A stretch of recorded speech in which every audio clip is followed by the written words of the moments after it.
It's huge in England. How one wears a fascinator or a hat is equally important. So the color and cut can be anything. I mean, that's absolutely fine. But what you have to remember is not to wear something like a gown, like you're going to an event, because it's a day affair. Then not to wear like you're going clubbing, not to dress like you're going to a cowboy show. It's elegant dressing. So it can be a dress which is very cool and easy to wear for our climate. I love jackets, and right now jackets with statement shoulders is something I would love to see. So anything smart, a skirt and a jacket tied up with a belt. You can even wear jeans on a casual day with a really nice top. The face cuts, overall shoulder size and dress play a huge part in deciding the right hat or fascinator. I've worn a red dress and kept it quite simple because the color is bold, and my shoes are nude, but we have a lot of options that we can play around with this. As you saw, I wore a red and nude fascinator. You can also wear a plain red fascinator. You can also wear a black fascinator or just a nude fascinator. So if the color is loud and bold, then you keep the fascinator either neutral or the same color. And same goes with the shoes. You can keep.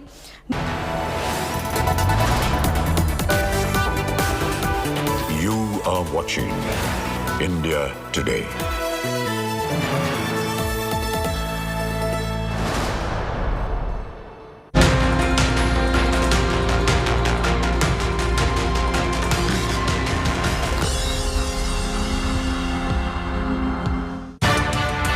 No bigger Congress exit than this. आपने इतना समय Ghulam dumps grand old party.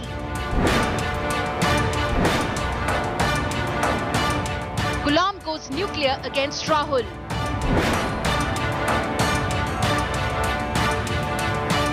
Five-page letter bashes and bruises Gandhis.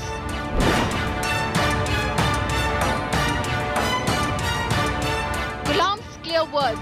Rahul has ruined Congress. Hello and welcome to our special focus this Friday. For years, one face has dominated or been all over the Congress party in a way. The face of Ghulam Nabi Azad. He's been a permanent fixture for decades, a Gandhi family loyalist. Today, Ghulam Nabi Azad quit the grand old party. While the resignation itself may not be surprising, while the fact is Mr. Azad has a limited political base, the tenor of his resignation letter has sent shockwaves. Because the former Jammu and Kashmir Chief Minister, leader of the party in the Rajya Sabha and Union Minister, has gone out all guns blazing, firing away at Rahul Gandhi in particular, calling him a non-serious leader. Azad has accused Rahul Gandhi of running the party in consultation with a coterie of sycophants, including his security guards and his PAs. He even targeted Sonia Gandhi in a way by claiming that under her leadership, the party had lost successive elections. Predictably, Mr. Azad's resignation and quitting the party has led to several questions over the future of the Congress. What direction is it taking? Is this simply a break between the old guard and the new? Or is this an existential crisis for a party which has been out of power over the last decade and has seen several leaders leave it? Today, this evening, we will focus on the state of the Congress with those who've tracked it for years. But first, take a look at Azad either saying he's no longer a Ghulam or he's been modified. Take a look. Former Chief Minister of Jammu and Kashmir, a prominent member of the G23 rebel group, one of the tallest veterans of the grand old party, Ghulam Nabi Azad has worked with 3 generations of the Gandhi family. On Friday, Azad dumped the Congress, dropping a 5-page resignation bombshell on party president Sonia Gandhi. He resigned from all posts, including primary membership of the Congress. Training his big guns on the party leadership, Azad attacked Rahul Gandhi personally citing the sidelining of senior leaders and the increasing sway of his chamchas and coteries of inexperienced sycophants as the reason behind his exit. Ghulam Nabi Azad lashed out at Rahul Gandhi, blaming his immaturity for the Congress's dwindling political clout and poor performance in election after election. The angry leader tore into Rahul Gandhi, claiming that all key decisions in the party were being taken by his security guards and personal assistants. Attacking Sonia Gandhi, he claimed that her remote-controlled model had destroyed the UPA and now the Congress. Speaking exclusively to India Today first, Ghulam Nabi Azad claimed that he will start his own political outfit and rubbished claims that he was about to join the BJP. देखो जम्मू कश्मीर में तो मेरा unit बनेगा, that is निश्चित। बाकी national level पे देखेंगे। BJP में जाने की बात हो रही है, तो वो क्या सही है या गलत है? वो तो हमारे एडवर्सरीज 3 साल से बता रहे हैं। हमारे एडवर्सरीज ने तो हमको प्रेसिडेंट वाइस प्रेसिडेंट भी बना दिया था। The Congress claims Azad's resignation was unfortunate and that it came at a time when the party was fighting the BJP against crucial issues with the Bharat Jodo Yatra. In his letter, Azad said what was really needed was a Congress Jodo Yatra instead. It is most unfortunate and most regrettable that this has happened. The entire Congress party organization across the country is engaged in confronting, combating, fighting the BJP. Ghulam Nabi Azad is the 7th big leader to quit the Congress party this year alone.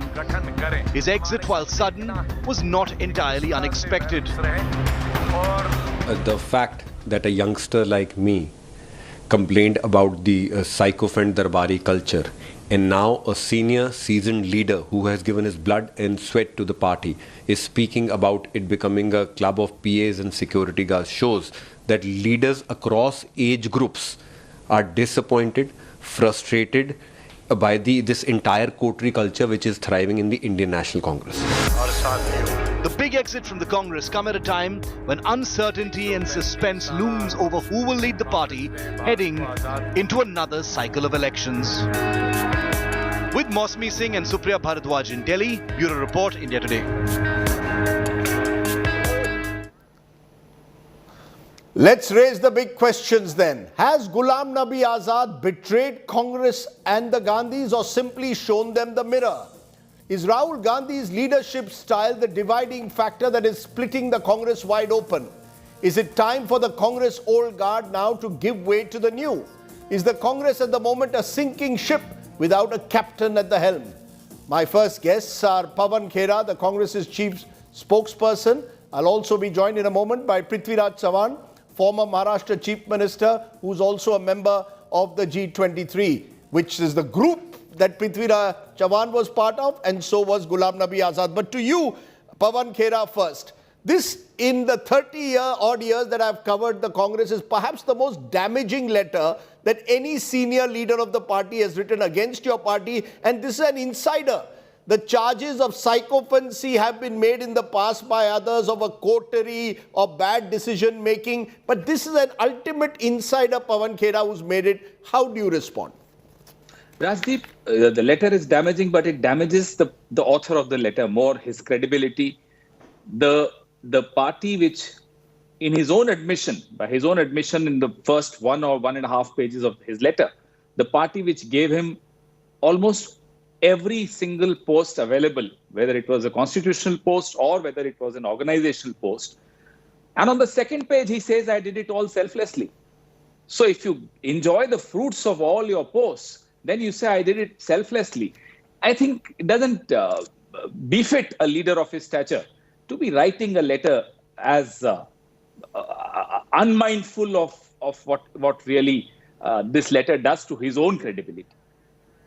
But would I be right, Pawan Khera, in saying that while the letter is unusually harsh, there are elements of it which have been echoed at various times by different people, the style of leadership, the allegations of a coterie of sycophancy at all levels in the Congress, no accountability, and in particular questions over Rahul Gandhi's leadership, and in this instance Sonia Gandhi by Ghulam Nabi Azad.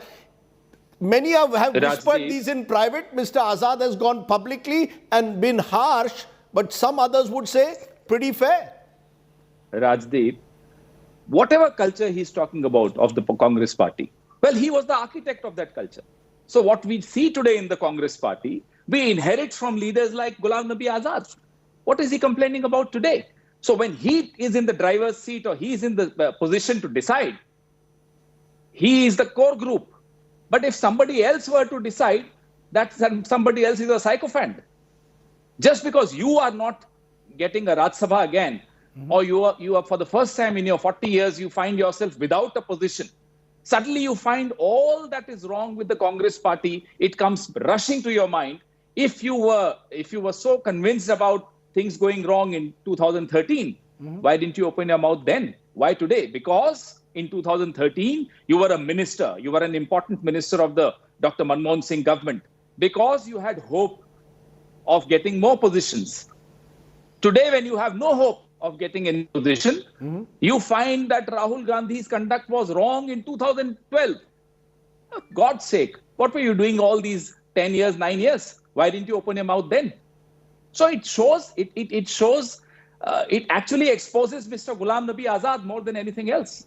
You're saying it exposes Ghulam Nabi Azad more than anyone else, but does it at all call for introspection when someone who, as I repeat, is the ultimate insider, who spent his life from Rajiv Gandhi to Sonia Gandhi, in fact, way back, you can even go to Indira Gandhi's year, 1980. The fact is, someone like that speaking out in the manner that he is it simply his own personal frustration, or do you accept that at some level, he is raising concerns that your party needs to address, particularly over the style of leadership? Rajdeep, his own fellow Congress leaders, who you media euphemistically calls as G23, Sandeep Dixit, look at his response to Ghulam Nabi Azad. They are shocked. They feel betrayed. They thought that Mr. Ghulam Nabi Azad was raising a banner of reform, not revolt. But it turns out that Mr. Ghulam Nabi Azad was essentially trying to lobby for another term of Rajya Sabha, and which he didn't get. Here we are. Now, I know of some leaders, I won't name them, who left the Congress party primarily to get back a bungalow which was withdrawn from them because they'd lost the election. So if this is the kind of commitment you have to an ideology which gets swayed because of a bungalow in Lutyens, Delhi, well, you're making an allegation. I know who you're referring to. You want to name the person that you claim left your party only for a bungalow? Well, listen, Rajdeep, I come from a small town. I don't have any family member in Congress party. I'm not afraid of naming people. Mr. Jyotiraditya Scindia left the party hankering after a bungalow which was taken away from him. He grew up in that bungalow. Maybe he had an emotional attachment to that bungalow. God be with that. I mean, I wouldn't really comment on that. But where is your commitment is my question. Well, we all lose elections. When Mrs. Dixit lost elections, we had to vacate our government houses. Fair enough. You can't be so attached to a bungalow in Lutyens, Delhi, which Mr. Azad still retains somehow, I don't know how, that you will forget your ties with the Congress party for 40 years, 4 or 5 decades. You will forget all that the Congress party has done for you. And then you say, oh, it was selfless. If this is selfless, where every year, every single year, you had either a constitutional post or an organizational post. Well, we are all selfless. We should all target to be have this kind of selflessness. No. So are you saying, therefore, Pawan Khera, each and every one of these allegations that are made, and as I said, they are very serious in nature, are to just be wished away? That Ghulam Nabi Azad has done this only because he wants to retain possibly a bungalow or wants to have some organizational post or as, perhaps wants to move closer towards the ruling establishment. I mean, surely when someone who has been in your party for 50 years takes this decision, Does it not need to be taken seriously, or is it young versus old? Rajdeep. Is this simply those close to Rahul Gandhi, like yourself, who have a different worldview, to those who are close to the older guard, who believe the party is moving in the wrong direction under his leadership? Rajdeep, कुदरत का निजाम होता है कि नई पीढ़ी जिम्मेदारियां लेती है. This is the law of nature. The sooner we realize when we turn 70s or 80s, the better it is for us. Now, so you're saying it's old, it's old guard versus new. In your view, it's old guard versus new. I don't see that. I don't see that at all. But some of us are hankering after positions, even when we've done our innings, we have contributed what we could, good, bad, ugly. I don't want to judge, but we've done our innings. Now, please ensure a smooth transition. If you can't, step away. If you can't even step away, don't go public with your frustration, which has no credibility whatsoever, because everyone has seen you lost your opportunity for a Rajya Sabha, and now here you are venting your frustration out there in public. Why didn't you speak all these 40 years is what is my question. You're saying it's about frustration. Prithviraj Chavan joined me, and Prithviraj Chavan is a significant figure because former Maharashtra Chief Minister was also a part of this so-called G23. I don't know how many members of that 23 are left now, Mr. Chavan, but how do you respond? Ghulam Nabi Azad, 50 years in the Congress, is resigning in the manner that he is? Well, I'm very sad, extremely sad and pained. Ghulam Nabi Azad was a very senior leader. Not only that, he was a secular face of the party, not a minority leader, he was a leader in a true sense. Now, unfortunately, it's being said that we have given so much to him and he got so much and all that thing. See, had Ghulam Nabi Azad was elected to the Congress Working Committee position whenever elections were taken place. Unfortunately, for last 24 years, elections have not taken place. And when we raised the issues and that various issues, that letter that 23 of us wrote, the main demand was that either somebody should, if Rahul Gandhi is ready, let him take over the presidency of the Congress party, leading from the front, and also take responsibilities and accountability of the position that Congress presidents entail. But if he is not willing to accept that responsibility for whatever reason, after 2 successive defeats, he quit in a half, then let a new president be elected. Unfortunately, to all organs of the Congress party, elections had not been held for 24 years. That's why when it comes, we have given him so much, we have given.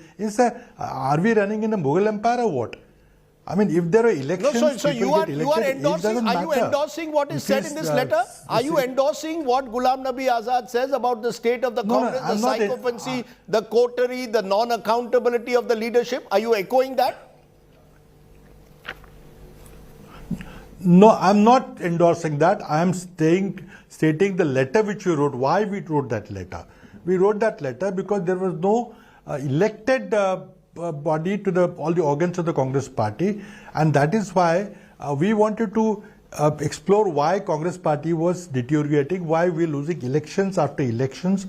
We lost 2 Lok Sabha elections, almost 40 assembly elections. Why was that happen? We wanted introspection. Unfortunately, that did not happen. The Udaipur camp was shifted from being a Chintan Shibir to a Navasankalpa Shibir. Forget about what has happened in the past. Now let's think of the future. But if we continue to make the mistakes that happened in the assembly elections, then Congress party will not revive. This is the historical responsibility of the Congress party to provide a credible, viable alternative to the dictatorial policies of Mr. Modi. No, you're saying Congress that party is failing in that. You're saying that elections. You're saying that why because are people not supporting us? Okay, you're saying that you need to introspect. Why are you losing elections? Pawan Khera is saying that there is also an angle, in a way, of people who have served the party for years, who are unwilling to move out. You need to also give space to a younger leadership. That's perfectly fine. That's why hold elections. Automatically young people will get elected and they'll have legitimacy. Then you will not say that I gave you this much, I gave you this much, Congress party gave you this much. What is there to give? Now when you form a cabinet, you have to form a cabinet of competent people. If Mr. Ghulam Nabi Azad was thought to be a competent leader by Mrs. Indira Gandhi, by Mr. Rajiv Gandhi, Mrs. Sonia Gandhi, then he was a competent leader. But if he had elections, he would have been elected. Now, first, you don't hold any elections. The party is not run on democratic principles. You want to accuse Mr. Modi of a dictatorial, running this country dictatorially. But we are not offering a democratic alternative. So all we had said in that letter, which Mr. Ghulam Nabi Azad was also a signatory, the letter which you wrote 2 years back, we have said that hold elections as per the Congress constitution. No, you're saying something very big. You're saying, Mr. Chavan, you're saying something very important. You're saying that the Congress accuses the BJP of being run under Mr. Modi like a dictatorship, but you do not have the same democracy within your party is what you're claiming. But the fact is, all of you have come from that same culture. For years, while the Congress was in power, none of you complained. Now, when the Congress is out of power and you don't see any prospect of returning to power, you suddenly are singling out this anti-democratic culture of your party. This is the way your party has been run for years. Rajdeep, come on. Rajdeep, come on. Rajdeep, come on. A Congress party has got a registration with the Election Commission based on a Congress party constitution. Now, is it a legitimate question to ask whether the Congress party is being run as per that constitution? Sure, which has been there for 135 sure, years? sir. Sure, it's a legitimate question, but for 24 years you've not had. That is why we've been losing elections. For 24 years you've not had a Congress working committee being elected. Now it's only in the last couple of years that you're now waking up. The Congress working committee has been there. Congress working committee has been there, but it's been a nominated committee, not elected committee. So yes, you can accuse all of us of not raising our voice earlier. Fine, but does that not the legitimate question of there should be elections, democratic elections in the party is not a valid question? It is a valid question. Will the elections be held now to all the positions, all the organs of the Congress party? You know, it is a valid question, but let me ask you a direct question. Do you believe that Rahul Gandhi is really the person to lead you into the future? Is part of the problem here between those who, when Mr. Azad makes these attacks, it appears he's attacking those around Rahul Gandhi versus those who are seen to be more loyal to the Sonia Rajiv regime, and they are finding themselves increasingly discomfited in this new Rahul Gandhi Congress. Is that the problem between the Rahul Congress and the Sonia Congress, or the old guard and the new? Look, no, Rajdeep, I'm not a pleader for Mr. Ghulam Nabi Azad or anything else.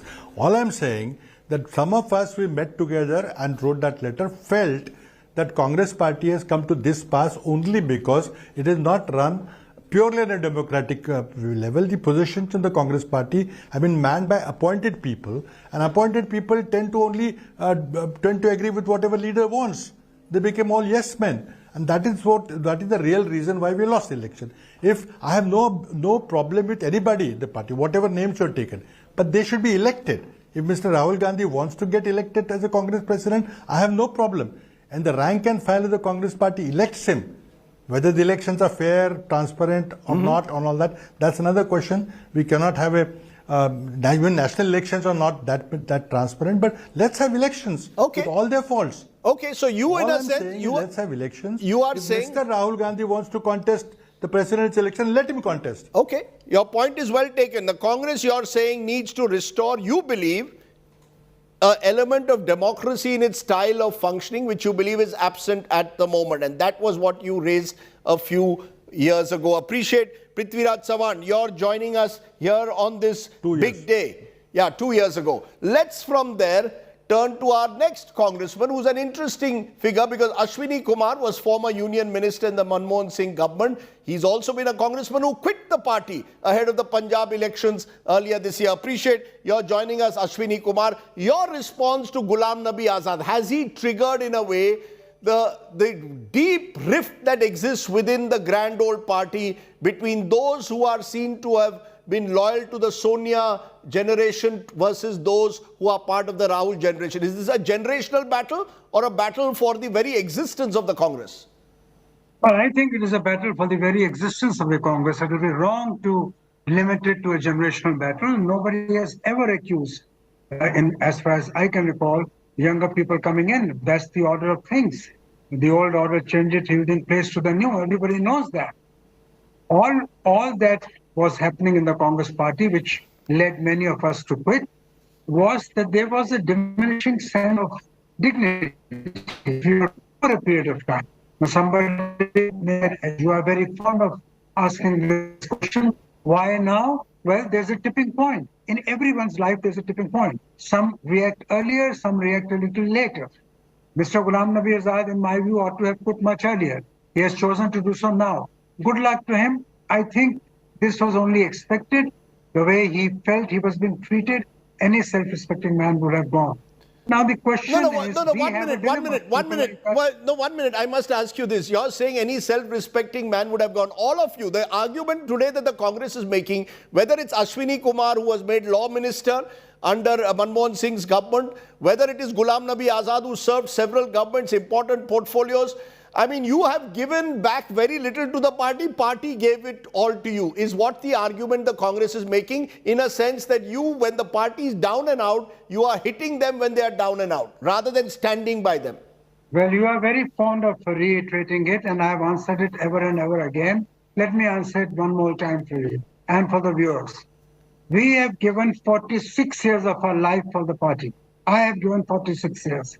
Out of that, I was a minister for 6 years. All right? We have given our blood and sweat to the party, stood with the party at all difficult times. But there comes a time when you can't take it any longer. Instead of criticizing the dissenters, look inward is my sincere advice to the Congress. We still feel for the Congress. I have no ideological difference with the Congress. I still believe the Congress party should be strengthened. But it will not be strengthened but by our wanting it to be strengthened. So what do you think is wrong? So Mr. Ashwini Kumar, at the helm of affairs, so what do you think? Those steps that will inspire confidence, right, both within the party, but more importantly, amongst the people at large. The Congress's renewal is necessary for national renewal. And Congress will not be able to renew itself if it cannot look outside of the box. You have to do outside of the box thinking. Do different things. Be inspirational. Now, you can't will a leader to be inspirational. Either someone is inspirational or not. It is for the people of India to judge who's inspirational and not. Why is it that for the last so many years, from last 10 years, 14 years, there's been a decline, at least certainly from 1930, and we are now 8 years down the line. There is no sign of any upward movement at all. So the Congress must be doing something which is not right. And I say so with a lot of pain in my heart. I'm not reveling in anybody's discomfort. It doesn't make me feel happy that the party of my forefathers and of our freedom fighters. So are you saying? Don't begin to question us. So are you saying those who created the conditions? Many senior people leaving. Are you saying, therefore, that you believe that the problem lies with the lack of an inspirational leadership? The words used today by Ghulam Nabi Azad were this remote control model of Sonia Gandhi doesn't work. He refers to Rahul Gandhi as immature in one place. He refers to him as non-serious in the other. Do you believe the leadership is the problem? That the very Sonia Gandhi who brought you in a way to power in 2004, or Rahul Gandhi who, yes, hasn't won a big election, are they the problem? Or is there an organizational problem? Or is it simply that Mr. Modi has taken away your space? He is Neta number one. Well, politics of any country is not a function of any one factor. As far as Sonia Gandhi's leadership of the Congress party is concerned, I've repeated it ad nauseum that she gave excellent leadership to the party, brought the party back to power. She had the quality of effacing herself. She had the dignity to keep people together, and she never diminished people, to the best of my interaction with her. But from 2014 onwards, you see a perceptible decline, and it is a continuing decline, doesn't seem to be stopping anywhere. The Congress juggernaut is going downhill at a speed faster than any one of us could have imagined. So what has happened from 2014 onwards? Let's ask ourselves this question. Who has been running the government running the party from 2014? Let's ask ourselves the question. Who is the de facto boss? Let's ask ourselves the question. I don't want to name people. I never say anything about individuals. You should know that better, Rajdeep. But a time for alibis is over. The country has passed us by. No, so are you saying if you dump the Gandhis today and elect a new leadership, all will be well? That the Congress will... No, I'm not at all suggesting that. I'm certainly not suggesting that. I think Mrs. Sonia Gandhi has a lot of leadership qualities. And in so many ways, she's better than anyone I know in the Congress party. But certainly something drastic has to happen. What that is not for me to advise. I'm not a part of the party. I don't want to be a busybody advising on the national media my old party. They know what is wrong. It is not that Mrs. Gandhi does not know. The only question is, who will bell the cat and how will it be done? And I don't have anything personal against either Rahul Gandhi or anybody else. Everybody has done what they could to the best of their capacities. But that is not good enough. That has been proven over and over again. So what is it to be done? Dumping people is not an answer. Okay. You talk of Bharat Jodo, first Jodo the Congress party. And Ghulam Nabi Azad's resignation is not the last of it, let me tell you that. There will be many more, you're saying. You are saying there will be many more, and you're saying before doing Bharat Jodo, Congress Jodo is what you're saying. Ashwini Kumar, you virtually again echoed what Ghulam Nabi Azad says. I'm seeing these growing divides in a way. A lot of you are now coming out, speaking out strongly in a manner that perhaps was unthinkable a few years ago, and in a way questioning the leadership of the Congress. And since 2014, it has been Rahul Gandhi really the de facto and for some time the de jure leader of the Congress party. Ashwini Kumar, I appreciate you joining us and giving us why you believe the time for change has come in the grand old party. Let's move on to meeting two more of our guests on the round table today. Tavleen Singh, eminent columnist and author, someone who's tracked the party for what, 50 years, Tavleen? I won't reveal age as a result, but you've tracked it for years. And Sanjay Jha, someone who was part of the Congress, suspended. I don't know what his position now is. Before I come to you, I want both of you to listen to this string of bites we've collected of different people who've left the Congress, Ghulam Nabi Azad being, of course, the latest. Listen in and I'll come to you in a minute. इस दल में मैं था, मुझे ये महसूस होने लगा कि हम लोग राजनीति में हैं और राजनीति एक माध्यम है, दल भी माध्यम है। अगर आप अपने लोगों के हितों की रक्षा नहीं कर सकते, उनके लिए काम नहीं आ सकते, तो आपका राजनीति और दल से में रहने में क्या औचित्य है? अगर आप अपने लोगों के उपयोग नहीं आ सकते, उनके सहायता के लिए आप मौजूद नहीं हो सकते और आपके इस लायक नहीं हैं कि आप अपनी जनता के हितों की रक्षा कर पाएं, तो वो मुझे महसूस होने लगा कि मैं वो कांग्रेस पार्टी में नहीं कर पा रहा हूं। 32 सालों तक मैं एक पार्टी में रहा, ईमानदारी से, लगन से मेहनत किया, परंतु जिस पार्टी में इतने साल रहा वो अब वो पार्टी रह नहीं गई जहां मैंने शुरुआत की थी, और ना तो वो सोच रह गई है। मेरे पूज्य पिताजी ने और जो पिछले 18-19 वर्षों में समय मुझे मिला है, प्राणपण के साथ और पूरी श्रद्धा के साथ प्रदेश की और देश की सेवा करने की कोशिश की है, लेकिन मन व्यतीत है और मन दुखी भी है। मैं ये कह सकता हूं विश्वास के साथ कि जनसेवा का लक्ष्य की पूर्ति आज उस संगठन के माध्यम से नहीं हो पा रही है, और इसके अतिरिक्त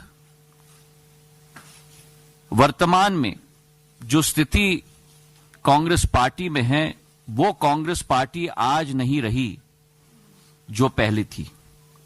गुजरात ની અંદર માત્ર હાર્દિક પટેલ કોંગ્રેસથી નારાજ નથી, ગુજરાતની અંદર એવા અસંખ્ય યુવાનો એવા છે, અસંખ્ય ધારાસભ્યો એવા છે, અસંખ્ય નેતાઓ એવા છે કે જે પોતાની પરિસ્થિતિને એવી હદે મૂકી દીધી છે કે માત્ર ને માત્ર કોંગ્રેસ પાર્ટી એ લોકોનો ઉપયોગ કરવા માંગે છે, એ લોકોનો દુરુપયોગ કરવા માંગે છે અને સમય આવે એટલે એ લોકોને ફેંકી દેવાનું કામ કરે છે।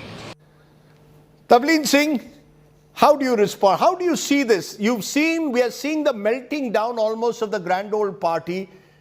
Ghulam Nabi Azad may not be a big leader in the definition of getting votes, but he was a prominent face in the Congress for decades. How do you see this from young leaders to the older guard, all of them one by one seemingly wanting to leave? The rot is very old. Let's not pretend that this is just happening. The change is that the Gandhis are unable to bring in the votes. But don't forget that when Rajiv Gandhi died, the Congress Working Committee, which at that point had chief ministers, And, big leaders on it, people who could win states were on that working committee, and they just lay down and said, please, we offer this to Sonia Gandhi. At that point, Sonia Gandhi was not in politics. She really could not even speak Hindi.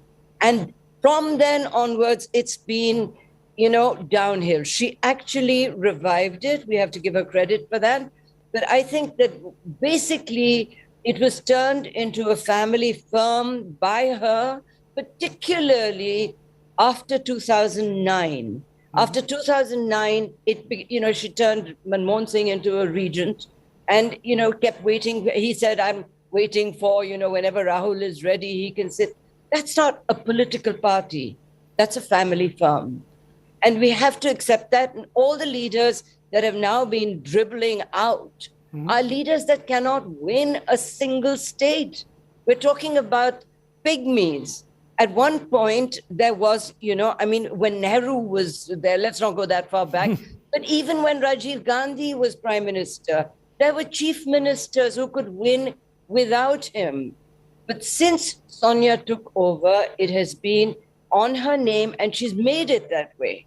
So you're saying that Sonia Gandhi is the one who made it a family firm, because there will be those who will say we can go back to the Indira years and she appointed puppet chief ministers, the likes of Baba Sahib Bhosle in Maharashtra was a prime example. Are you saying that the organizational atrophy perhaps began much earlier, but this tendency to concentrate power around only a couple of people around close to the family is a Sonia legacy? Yes. Don't forget, Sharad Pawar was around under Indira Gandhi. Arjun Singh. There were people who could actually be considered leaders. Under Sonia Gandhi, what she encouraged were political families. They were all heirs. You count the MPs, even the ones who've left now. Many of them are just heirs. And they've moved because they now realize that the Gandhi family does not bring in the votes. Priyanka Gandhi worked very hard in Uttar Pradesh during the election, very hard. She didn't manage to make a difference because I think that the voter has moved on, and what they're up against is, whether you like him or not, a real leader. I'm not a big fan anymore of Modi, but he is a proper leader. And they don't know what to do with that. You make a very interesting point about the Gandhis being vote catchers for the longest time. But once they stopped being vote catchers, it appears the likes of Ghulam Nabi Azad now really are looking for relevance beyond the Gandhis. You agree with that, Sanjay Jha? That's really, let the elephant in the room remains the Gandhi family. And today, Ghulam Nabi Azad has directly, in a way, attacked them. You can question the language, whether he's being a Gaddar, whether he's been a beneficiary of the same Gandhi coterie politics that he accuses the party of following today. But do you get a sense that, as Tavleen Singh says, because the Gandhis don't get votes and Mr. Modi does, the Congress is facing an existential crisis in which the Gandhis are an intrinsic part? Well, Rajdeep, Tavleen is absolutely on the spot when she says that the problem that you're seeing in the Congress today is not a recent phenomenon. The last time the Congress party won an absolute majority on its own was that outlier election of 1984. Since then, it has never been able to cross the halfway mark. So, these are realities that we need to confront. Number two, I think if you look at politicians or political parties, they have two principal objectives. One is to win elections. And second, if you are in the opposition, you work hard to get back into governance or power. I think, a lot of these veterans, and I have known the G23 team rather well, they are pretty mature enough, pragmatic enough to know that you can't win all the elections. You win some, you lose some, it's part of the deal. It's going to happen to you. Even the 44 and 52 seats, I'm willing to concede has happened on account of this extraordinary Modi wave, etc., etc. I think the problem that a lot of us, including me, have been rather miffed with is the fact that the Congress party hasn't demonstrated any will to fight back. I'll give you just two examples. Let's not go into the data that we lost 39 of the 49 state elections. I think the world knows that by now. But did anybody see and discuss the A.K. Antony report after the debacle of 2014? Another election rout, and there was a Ashok Chavan report. No conversations at all. This is not the way you bounce back. And I can tell you, Rajdeep, if you look at even a corporate, you are judged on a quarter-to-quarter performance. Here is a grand old party which is fighting for the idea of India. That's what all the Congress people say, and they're right in saying so. But that idea of India is under threat. And the question that anybody will ask is, guys, what are you doing to, preserve the constitutional democracy and the secularism which is inherent Rahul in Gandhi is going on a social Bharat fabric? Jodo Yatra. Rahul Gandhi, for the longest time, you said Rahul Gandhi is not connecting with people. He's only on Twitter. Now he says he's going on a Bharat Jodo Yatra starting early September. I mean, are we saying that Rahul Gandhi is the problem, or is he the solution? Well, let me concede this, straight Rajdeep. answer. Yeah, I think what the Bharat Jodo Yatra is a good decision by the Congress, and I wish it humongous success. I think India needs this kind of a mass movement. But the fundamental point remains, what is the job of a leader? Rajdeep, you're a veteran. I'm sure you have led many reporters and anchors on your studio. The job of a leader is to be a troubleshooter. You need to be a motivator. You need to inspire. You need to integrate. Now, if the leader is going to be in a cocoon and not having conversations for whatever personal reasons, that is not going to strengthen your party. If you look at all the people's videos that you played, guys who have left, Jyotiraditya, RP and Jitin, and you can add a whole laundry list of people to that, all of them left because they said we are not being heard. I mean, that's ridiculous. In an age of democracy, of conversations, television, social media, you're not talking to your own team. How the hell are you going to take on the BJP? That's interesting, because one of the charges, of course, made against Rahul Gandhi, and a senior leader claims that he's been waiting for an appointment for more than 6 months with Mr. Gandhi. Communication is an issue. But Tableen Singh, does it boil down to Rahul Gandhi and perhaps his failure to inspire the Congress? Is he the problem? Or is it, as some allege, that many of these leaders themselves are rootless wonders? They themselves cannot win an election. Some of them have turned to the BJP because they hope that the BJP will provide them an anchor that the Congress cannot. How do you, I mean, is this a problem that exists at multiple levels? There's no silver bullet that is going to solve it overnight. No, there is no silver bullet. But please remember that he's announced this this Bharat Jodo Yatra, and now the whole family is going abroad. So he's not going to be leading it. I think he leaves 3 days before the Yatra begins. No, he's coming back. They've gone and they're coming. He's coming back on the 4th of September. Yatra starts on 7th. But they're going to have a virtual CWC meeting on Sunday. So it's going to be virtual with the Gandhis out of the country. This is not how you rebuild a political party. Crisis is a very old one. It's not how you lead. It's basically, when you ask whether Rahul is the problem, I think he's part of the problem. Because, I know people who know him, and he keeps talking about, we're playing a long game. Now, what is this long game if we're not going to win in 24? When are you going to, what is this game that is being played? And they've all got this kind of strange idea that he seems to be seeing into the future, into some distant future when Modi will just collapse from his own mistakes and they will come back, because they've actually done nothing to, Rahul tweets about Modi's mistakes. He makes speeches about them, but they do nothing about it. If the Congress party stands for what it should stand for, it will win. But where have they made an effort to say, this is what we stand for, this is what India needs? But you don't think if the Gandhis were to walk away into the sunset, what happens to the party? Because there are two views. One is, if the Gandhis walk into the sunset, the party collapses, fragments. The other is, it re-energizes itself because India wants to see a new leadership in the opposition, someone outside the Gandhis. Rahul Gandhi's lost 2 general elections in a row. Sonia Gandhi doesn't keep good health. You said Priyanka Gandhi Vadra tried hard in UP, didn't win. So look beyond them. Do you believe if the Congress were to look beyond them, they would resolve their issues, or the issues again go beyond just the family? I think the family should be non-executive members of the board, and then allow other people to rise up in the party. They shouldn't be in the leading role, but as a symbol, they're pretty useful to the Congress party because that's all that's left of it. So if they disappear, then you've got to restart the party from scratch. So they are symbolic of that, what they dine out on the whole time. My meri dadi football dekhti thi, vagera, vagera. without realizing. But they're also symbolic of the old, of the ancien regime, and many people want to be rid of that. There is a new India. What I find interesting, Tavleen Singh, is if you look at even the voter base, India is getting younger, and it's actually among the younger voters that Mr. Modi does very well. So it's almost as if the new India wants a new kind of politics, and maybe the Gandhis represent the ancien regime. You're saying they can be symbolic figureheads, a point made which Mr. Azad makes today, that they're just figureheads. Or whoever is elected now will be just a figurehead, beg your pardon. But the sense I get is that maybe there's a disconnect between the way the Congress is run and the way India wants its politics to go ahead. Okay, Tavleen Singh's frame is frozen, but you want to take that question, Sanjay Jha?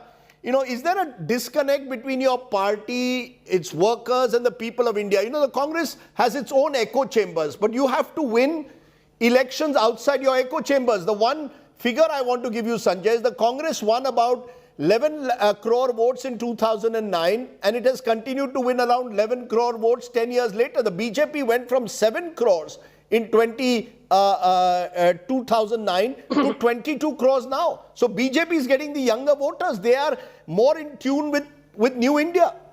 Like him or not. Like Mr. Modi or not. Yeah, I totally agree. I think the big differentiator between the Congress and the BJP is the hunger to win.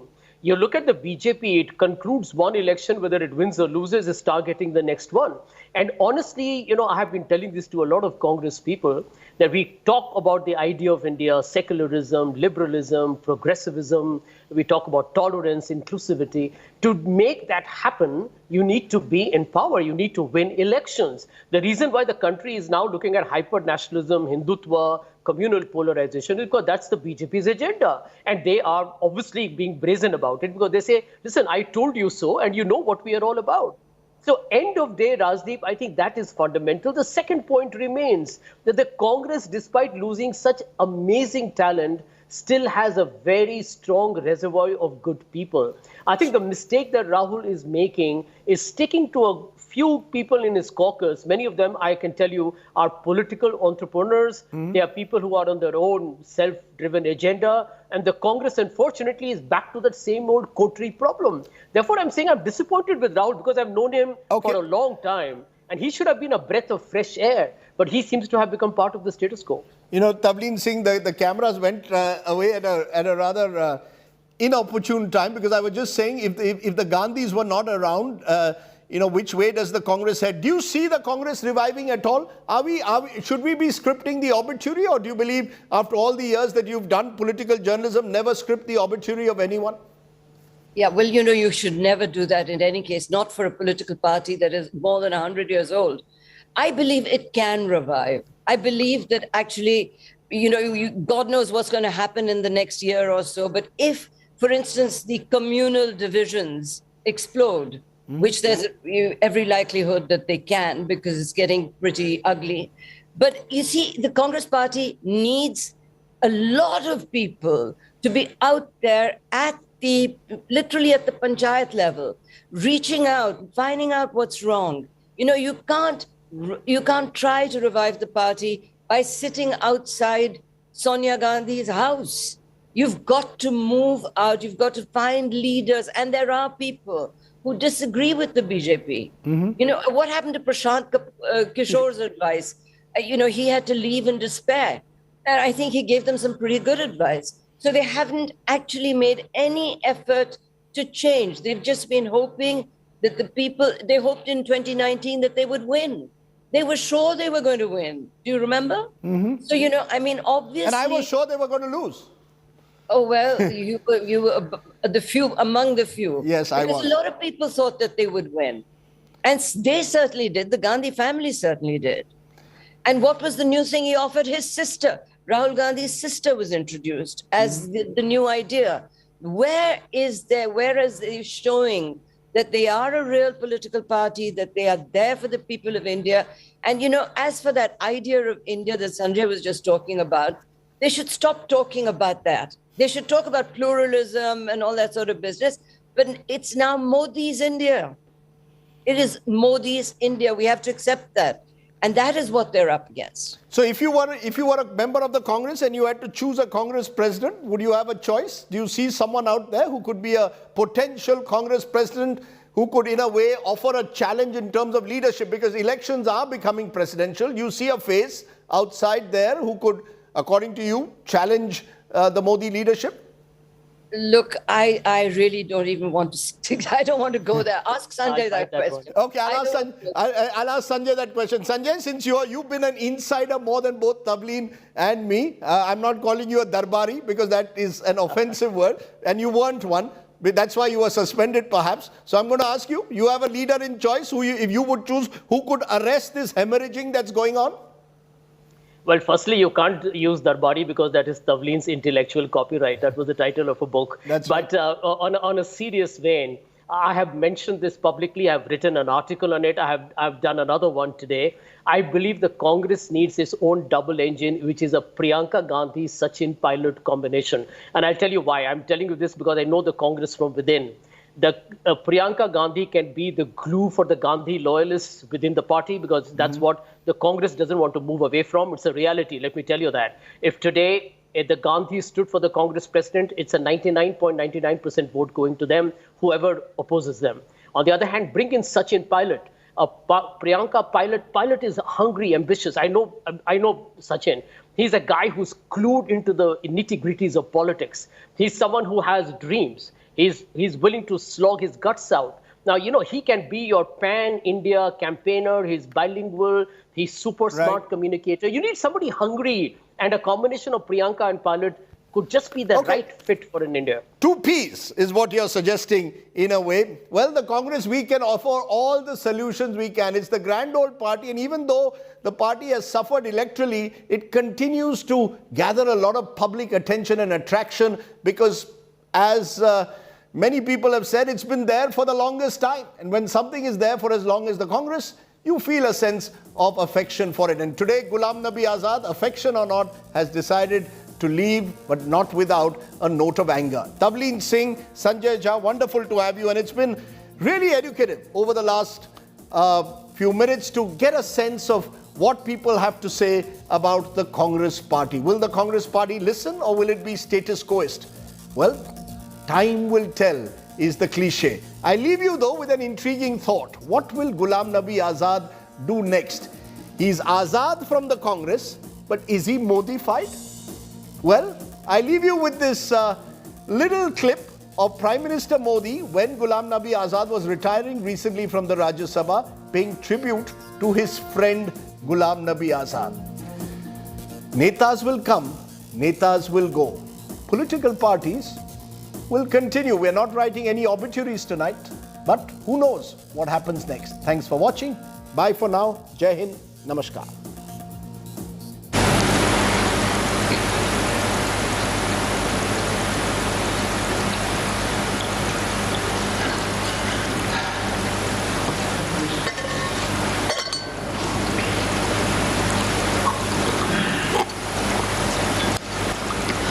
उस रात को airport से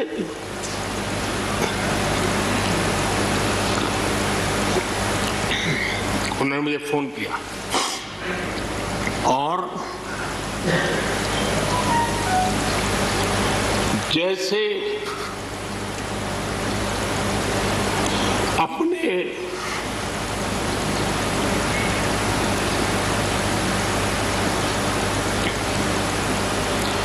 परिवार के सदस्य की चिंता करें,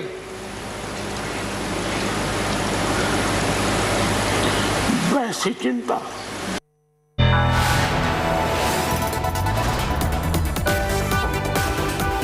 You are watching India Today.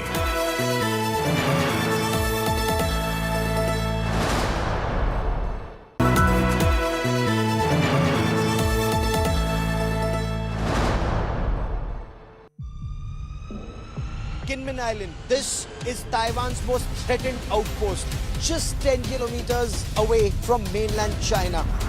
If China made the Great Wall, Taiwan made a series of such tunnels right from 1949 onwards.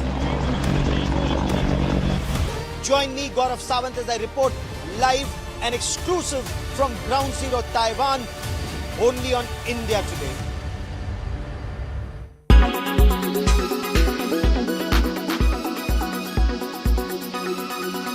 जो भी हुंदा है वो हम कर दें या फिर हम हवा विच एवं ही उड़ते फिरते हैं यहाँ से वहाँ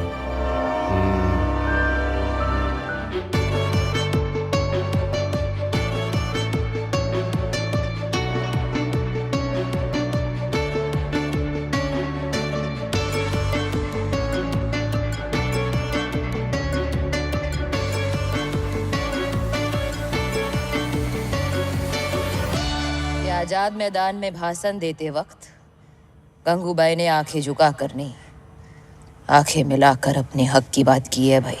I can see dead people. बचपन से भूतों के बीच पला बड़ा हूं मैं। कश्मीर के मसले का एक ही हल, जिहाद।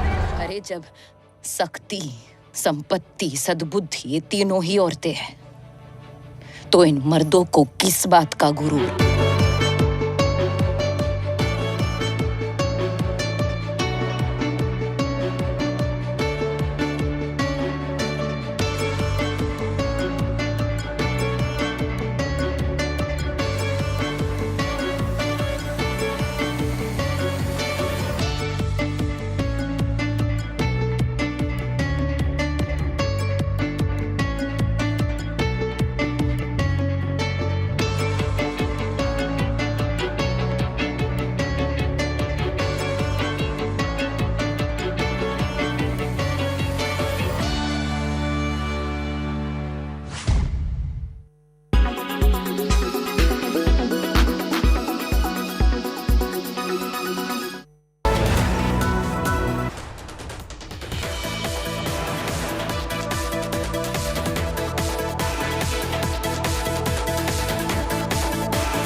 Can pets around us be infected with monkeypox?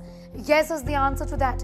In fact, a case was seen in France of a human-to-dog transmission, which then prompted the World Health Organization to come out and say that there is a possibility of animals being infected from humans, and that's the reason why humans who have been infected with monkeypox must isolate from the animals as well. Earlier this week, French researchers documented the first case of a dog with confirmed monkeypox infection in a Lancet report that the dog might have acquired this infection through human transmission. In fact, there has been a lot of speculation in the US already that the outbreak in the country was because of a dog. The WHO, however, says that human-to-dog transmission is actually not surprising. The WHO says that experts have been working with partners such as the World Organization of Animal Health and the Food and Agriculture Organization to address this matter. This has been a theoretical risk. You may see that a number of public health agencies have advised those who contract monkeypox to make every effort to isolate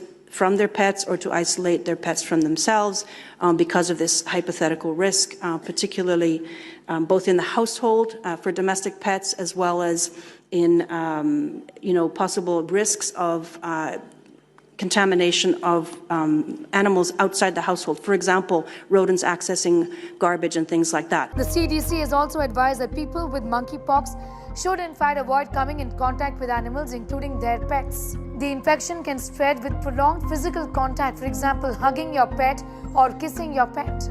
Petting, cuddling, licking and sharing sleep areas and sharing food could lead to the spread of this infection. The CDC says pets who had close contact with someone with monkeypox symptoms should also be isolated, should be kept at home and should be kept secluded for some time to observe symptoms.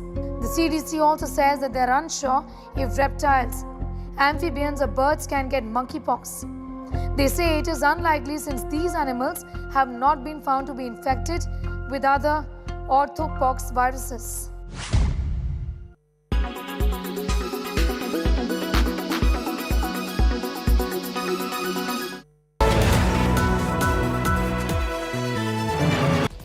Co-presented by PolicyBazaar.com in association with LIC, हर पल आपके साथ, Amrita Hospital, Faridabad, Bharti AXA Life Insurance. Do the smart thing.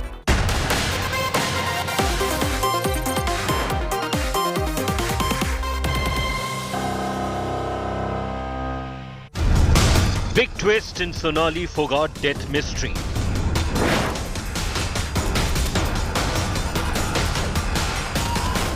Sonali was drugged in Goa. एक video से जाहिर होता है कि उसको एक सब्सटेंस फोर्सफुली विक्टिम को वन ऑफ द एक्यूज पिला रहा है. Videos of drug party out.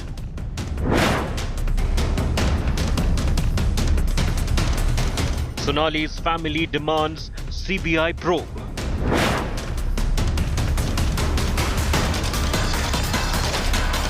Was Sonali Phogat murdered?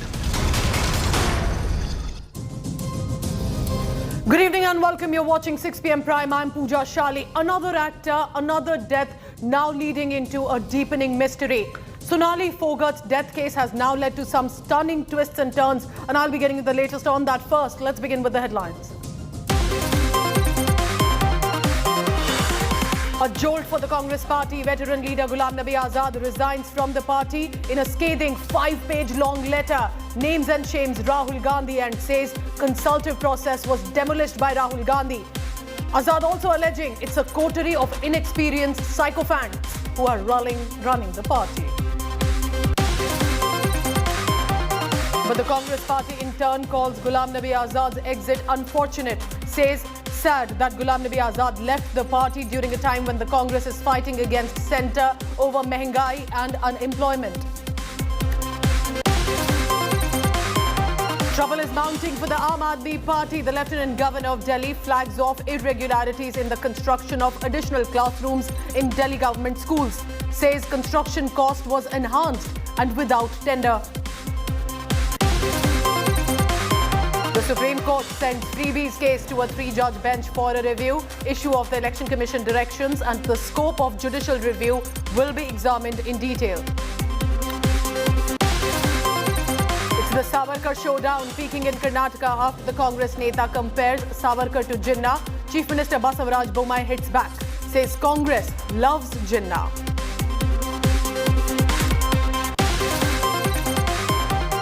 Security tightened in Hyderabad for Friday prayers after days of endless protests. Telangana Chief Minister KCR, AIMIM Chief and Hyderabad Member of Parliament Asaduddin Owaisi appeals for peace and calm after MLA Raja Singh's arrest.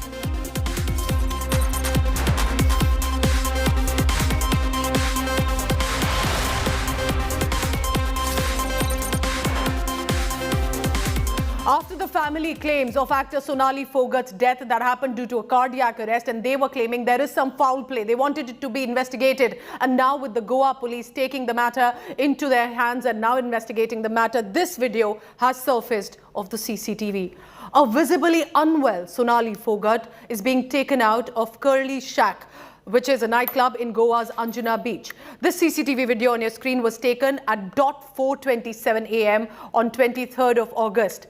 And this has added a shocking twist to the death mystery that is deepening. As you can see, a stumbling, struggling to walk Sonali Phogat is walking with the help and support of Sudhir Sangwan, who's the man in that black t-shirt. He is her personal assistant and the main accused now in an alleged murder case that the police is also investigating.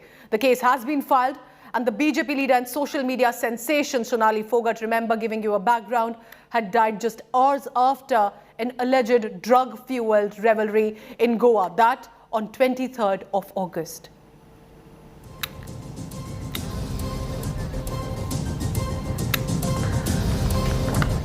So remember, this case is now being seen via different states as well. In Haryana, where the families that was the first to ask for a fight in this case, and they had been claiming that there is something amiss, that is not simply a heart attack, but they alleged a foul play. Milan Sharma was our reporter who's been speaking to the family. She also took a reaction from the brother after the Goa police held a press conference. Milan, you're in Hisar today. You've been speaking to the family, and on a day, remember, also when the cremation and final rites were done today.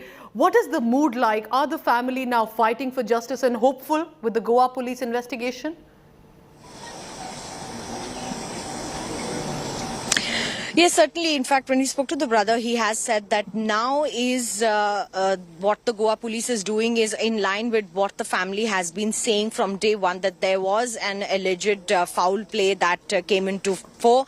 And the fact that the foul play was proven by the forensic report that said that she had injury marks on her body. And now that the Goa police has confirmed that she was forcibly given an obnoxious chemical substance that she had and was given by Sudhir, who took her then to the lavatory, and then for 2 hours they were in the lavatory, and there's no explanation for what they were doing inside there. And the police in their cross-questioning has said that in the custodial questioning they will ask more from these two accused who've now been apprehended by the Goa police. But there are other people who may even join the dots in this investigation, and certainly one of the major things that's coming forward is that that chemical substance perhaps has taken her life. And as we have been reporting on India Today, the police is trying to track the peddler who was peddling this substance. It's being said that it is a type of drug. But when we spoke to the family has said that yes, she did complain of being fed something, and it had been happening in the past as well. Rinku, the brother, has told us that in the evenings when she would have food, perhaps something would be added to it so that she would feel uneasy and very drowsy towards the evening every day. And this was happening time and again. So this was the first time that it has happened. But there are other angles that's being explored. Why there were injury marks on her body? Was an assault, done? Did an assault take place? Because the police has said there's also a live-in relationship angle. So and we'll be playing out what Milan Sharma has sent as an interaction with the family members in Hisar. They were the ones to first push the police and the system to say this is not just a heart attack, you need to find out more. Let's go across to Arvind Oja. Also on your screens you can see Pankaj Upadhyay, because he's in Goa and he's tracking all the latest on this case. I request all our reporters to please stay on with me, because remember, this is a stunning twist in Sonali Phogat's death case. She's been a BJP leader, she's been a popular TV actor, social media sensation, died in Goa on 23rd of August. Now, the state police of Goa has now revealed that the actor was given and I quote the IGP here, some obnoxious chemical, some substance, when she was partying with the two accused, Sudhir Sangwan and Sukhvinder Vasi, who have now been taken into arrest. This report will tell you more about all the highlights from today. A visibly unwell Sonali Phogat being taken out of the Curly's shack in Goa's famous Anjuna beach. This CCTV video taken at 4:27 a.m. on the 23rd of August has added a stunning new twist to her death mystery. Sonali can be seen struggling to walk as she is supported by Sudhir Sangwan, her personal assistant, and the main accused in the murder case that has been filed. The BJP leader and social media sensation died hours after an alleged drug-fueled revelry party. The Goa police claims they are in possession of videos that show Sonali allegedly being forced to consume drugs by her associates. और एक video से जाहिर होता है कि उसको एक substance forcefully victim को वन ऑफ द एक्यूज पिला रहा है. The police claim Sonali appeared to be unwell after taking the alleged drugs.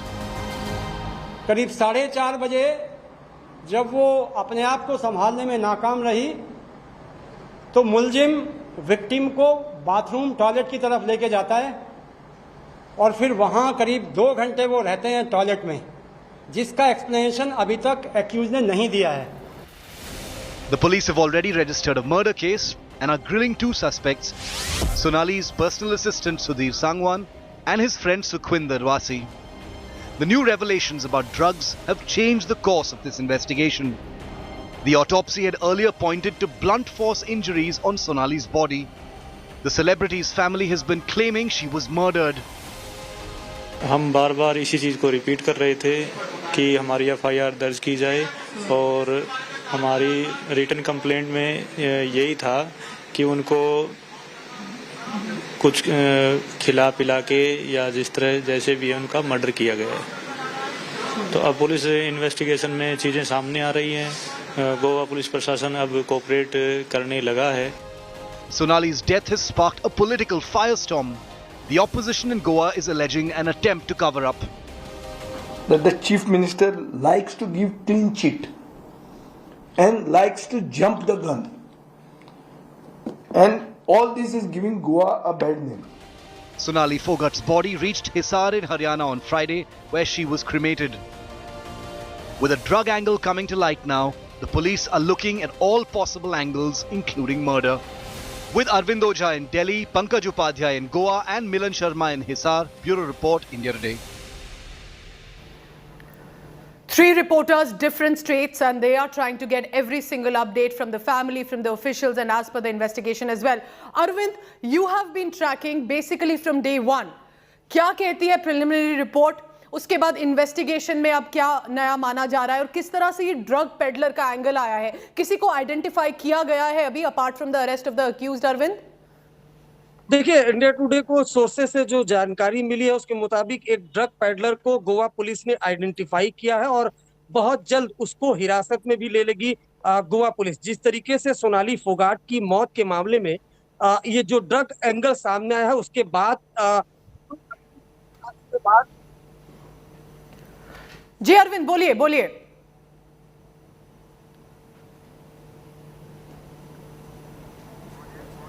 All right, I just go across to Arvind Ojha and that we seem to have some audio communication issue there. But remember, Arvind Ojha got us that big CCTV footage. He has been getting us from day one about what precisely is up to with regard to the investigation and the probe. And I'll go back to him in just a short while. But in an exclusive conversation to India Today, we also spoke to the brother of Sonali Phogat, who has first claimed that this is not a natural death. There is a foul play and that the investigators need to find out. Remember, it was because of the family, their constant allegations and claims asking for justice, that now the police has also taken up this case and are investigating it further. Listen in now to this interaction.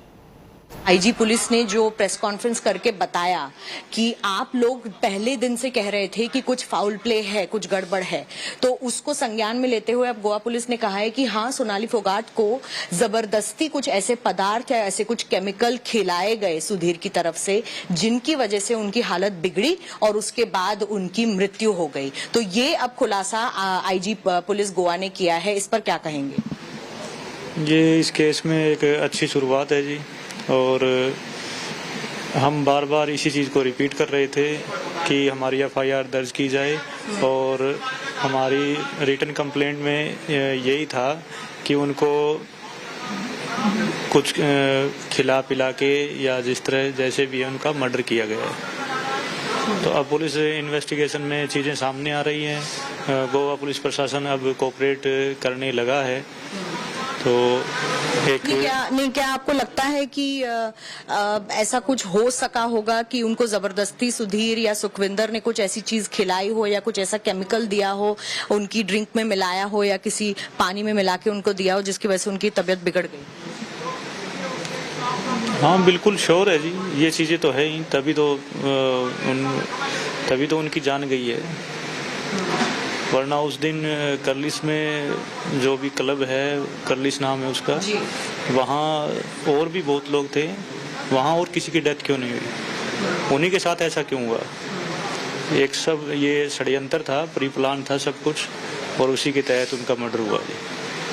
Police ये भी कह रही है कि कुछ उनको CCTV footage मिले हैं नए, जिसमें दिखाई दे रहा है साफ कि उनको कुछ खिलाया गया, फिर उनकी तबीयत बिगड़ी, उनको टॉयलेट ले जाया गया, 2 घंटे टॉयलेट में वहां पर उन्हें रखा गया। उनकी तबीयत बिगड़ने के बावजूद भी उन्हें वहां से अस्पताल नहीं ले जाया गया, सुधीर वहीं पर थे। देखो, किसी को अगर कोई किसी के साथ में है और तबीयत बिगड़ती है तो फर्स्ट एड का बनता है। फर्स्ट एड हमारे पास नहीं है तो हम हॉस्पिटल के लिए लेके चलेंगे, लेकिन उन्होंने ऐसा कुछ भी नहीं किया, क्योंकि उनका मकसद ही उनको मारना था। तब उन्होंने उनको जो भी है पॉइजन है या ड्रग्स है वो देके और उनको बाथरूम में लॉक कर दिया गया, ताकि वो अंदर ही तड़प तड़प के अपनी जान दे दे। So what was that obnoxious substance that was being given to Sonali Phogat? What was of narcotics that is now being suggested also here by the Goa police? I have 5 questions that need to be asked with regard to this mystery death that is also deepening. What drug was Sonali Phogat forced to take? Who procured the drugs that were given to the actor? Because that is where it will be a trail of chain of what and how the drugs were procured. What happened importantly in the 2 hours that she was in the washroom with the accused? Why was she not rushed for any first aid if her situation was going out of control?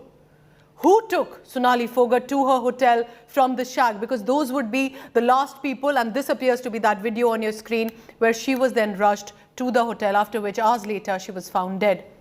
Is this a case of suspected poisoning? Of course, all eyes will be on the 2 accused who are currently in custody. But importantly, is this a case of deliberate poisoning of the actor? These are 5 questions that are now surfacing as well. And now I want to go out because all the investigation presently is happening there by the police. Pankaj, of course, because it is a sensitive story, we are not making any conjectures. We are putting out what the family is saying, and we're also saying putting out what the Goa police has to say. But this obnoxious substance, chemical, these are the words that have come forth. A very interesting choice of words. How is the Goa police ensuring that they manage to track all evidence in this case? What are they telling you? Pooja, I am outside the Anjana police station where the 2 accused are kept. Police, as I said, has already mentioned that the 2 accused have already confessed to their crimes. But what the police says, while on one hand they are still collecting evidences, they are getting the statements from the various eyewitnesses and other people who work in the restaurant and the hotel and the hospital as well. At the same time, what the police says, they are questioning these 2 accused as well, because there are many important questions that need to be answered right now. And the most important is the motive. What was the motive, if at all this was a premeditated crime by Sudhir and Sukhvinder? And of course, the biggest question, Was there a drug overdose which ultimately led to the death of Sonali? Now, even though police says that they have got evidence at hand in the form of statements that have been given by the eyewitnesses and the evidence in the form of CCTV footages, but still the police maintains that they will go in a scientific fashion. Yes. Thereby meaning they will wait for the forensic report, they will wait for the chemical analysis to comprehensively establish that this obnoxious substance with the IG of Goa police was talking about was indeed a drug, yes. Given in a water bottle, forced to Sonali. So even though police is saying that they have evidence at hand, they are yet to question what are the designs of Sudhir and Sukhwinder. Why would they do so? Was taking Sonali to Curly's restaurant decided beforehand? And also, of course, Pooja, are there more players involved in this murder mystery?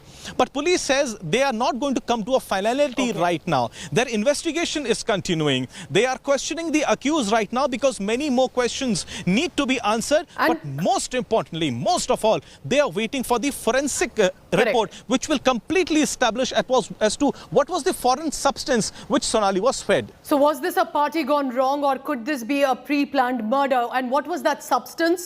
That is what the scientific samples are also going to tell us. And importantly, what was the motive, if at all there was a foul play involved? Arvind Ojha has been speaking to senior officials of the police, to the family members. He's been getting us constant updates from the sources in the police as well. Arvind, काफी अभी इसमें chain है जो एक तरह से बांधना है पुलिस को, पर एक बाय एक करके एक एंगल आ रहा है कि कोई सब्सटेंस दिया था, कैसे दिया था, किसने दिया था, कैसे गोवा पुलिस अश्योर करेगी कि एक सॉलिड एविडेंस चेन बनेगा जिससे जो भी कॉज ऑफ डेथ है वो क्लियर हो जाए, और अगर फाउल प्ले है तो उसके आगे फिर जो जस्टिस है वो परिवार को मिले। देखिए पूजा, सबसे पहले जो कॉज ऑफ डेथ है उसके लिए जो विसरा प्रिजर्व किया गया था सोनाली फोगाट का पोस्टमार्टम के बाद, वो जो विसरा प्रिजर्व किया गया है वो उसकी जब रिपोर्ट सामने आएगी उसके बाद क्लियर होगा कि सोनाली फोगाट की मौत की वजह, असली वजह है क्या।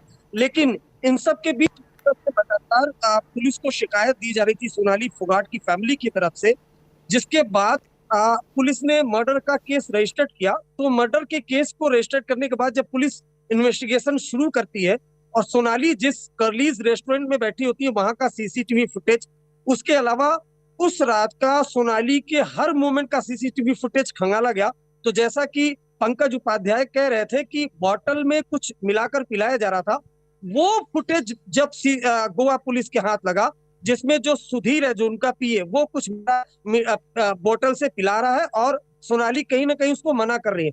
उसके बाद पुलिस जो गोवा पुलिस है उनके कान खड़े हुए।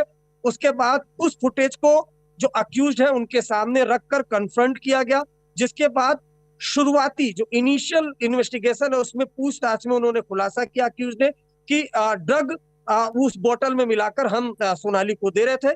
उस कन्फेशन के बाद और जो सीसीटीवी इमेज है उसको सीज करने के बाद अक्यूज्ड को अरेस्ट किया गया है। ड्रग पेडलर जो है, जिस तरह से उन्होंने खुलासा किया, ड्रग पेडलर के को आइडेंटिफाई कर लिया गया है और जल्द ही गोवा पुलिस उसको अरेस्ट कर लेगी। लेकिन फिलहाल तक जो शुरुआती पूछताछ है उसमें अक्यूज्ड ने यही बताया है कि उस वाटर में लिक्विड के साथ ड्रग मिलाकर वो सोनाली फोगाट को दिया। The mind boggles with the constant updates that are coming in this case as well. Our reporters Milan Sharma in Hisar, Pankaj Upadhyay in Goa, Arvind Ojha has been tracking different state polices trying to get as much information, and that CCTV video also that you have been tracking and watching all this while on India Today. I want to thank all you three colleagues for constantly updating us. It's a developing sensitive story and we will update you on all that as well. Two accused who have been mentioned in this case. Remember, the two accused are closest to Sonali Phogat. The first about Sudhir Sangwan. He has been taken into arrest. He is accused number 1 and that is going to be in deliberation. Accused number 2 is also Sukhbir. He's a close aide of the PA who's been arrested. All two of them were there with Sonali Phogat. So that's the big development that's coming on your screens right now. We continue to track all the latest on that, but clearly remember a tragic death case and a death mystery that is now deepening.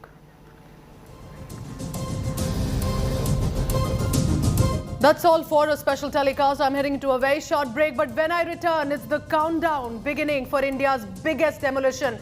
Now, less than 24 hours to go. The Supertech towers will be reduced to dust on 28th of August. Next 48 hours then.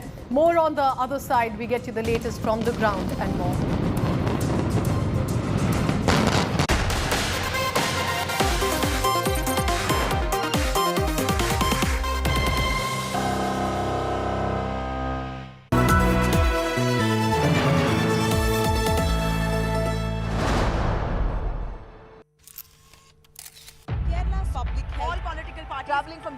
Armed with facts, she takes the news by its horns. You think the future of these students are not hampered? Fierce, bold and direct, setting the tone for the biggest stories. From every corner and every angle. Expect nothing but the unfiltered truth. News first, niceties later. Watch me, Nabila Jamal, on India Today.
Make your media plan smarter with India Today Live TV on your connected devices.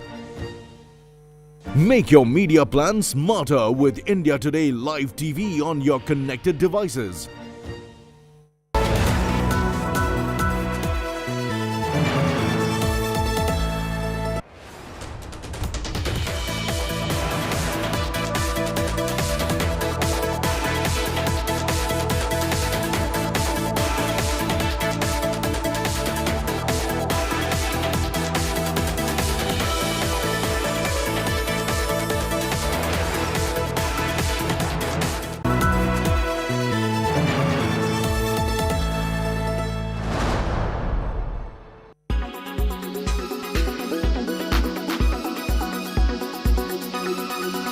G. Choklinga joining us now, founder Economics Research and Advisory. Mr. Choklinga, expiry day, tons of volatility, and markets have definitely had a bit of a setback this week.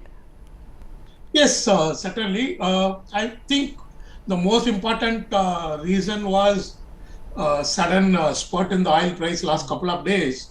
After falling as low as $93 Brent oil, today it picked up above $100. So $100 per barrel becomes a psychological mark for Indian investors or for Indian market and economy. So according to me, that's the major reason, because if oil price has to go up again $120, then this will have a major risk for the markets. But Mr. Chocklingam, what if oil does continue to spike? What's the worst case scenario that we're looking at here? We've also got the Jackson Hole meet coming up, so a whole lot of moving factors. See, this is what I've been saying for last 10 years quite aggressively, that a mild recession worldwide is too good for India. People would be surprised to know my hypothesis, but it is amply proven to be right, since Lehman crisis. What I mean is that today, again, oil at $100, you are spending more than $120 billion for import of oil. On the other hand, export growth has stagnated in the recent month. Trade deficit is widening and forex reserves are dwindling. So in this scenario, like 2008-9, like in 2016, again in 2020, 3 times oil price crashed and rescued the Indian economy. So the reason for being bullish is that the oil price has to eventually fall, because there is a fear of recession in US, Europe. Chinese growth has slowed down terribly. So ultimately, my firm view is that oil should fall. Risk is also the same in case the oil doesn't fall and goes up beyond $120. That will be a major risk. But according to me, that is not a risk. The major risk to the market comes from only single factor in my view. I am of the firm view that if US Fed cuts down the balance sheet drastically, then again the rupee will start depreciating substantially. Then the FIS would stay away or even start selling once again. It's very surprising. The FIS had mentioned that, the US Fed had proposed to cut down the balance sheet by $47.5 billion starting from June month. Every month, $47.5 billion. Starting from September, they wanted to cut it down by $95 billion. But if you look at the actual balance sheet as of last week, there is no reduction in the balance sheet size at all. So that is surprising. So in case US Fed again goes back and starts executing severe reduction in the balance sheet, then the rupee will fall badly.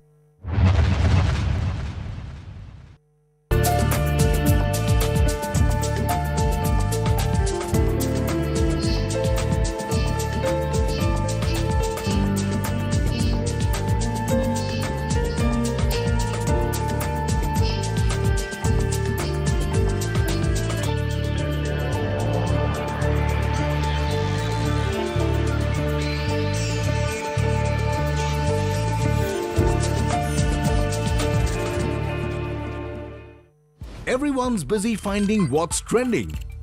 You're busy finding out why.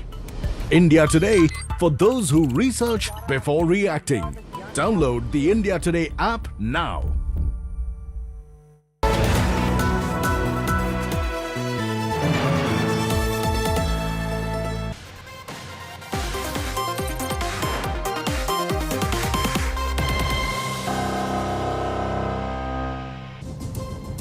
The countdown begins for India's biggest demolition on 28th of August. In less than 48 hours, the Supertech Twin Towers will be reduced to dust on court orders. Here's a detailed report about what is the final plan, what does the ground situation look like.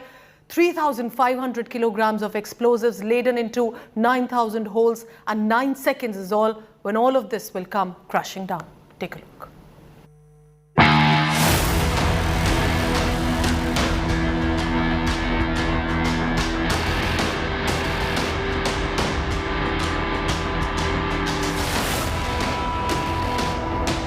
In less than 48 hours, 32 floors of Supertech Twin Towers will be reduced to dust. 9 seconds will all it take. It will be the biggest demolition in India and one of the most explosive in the world.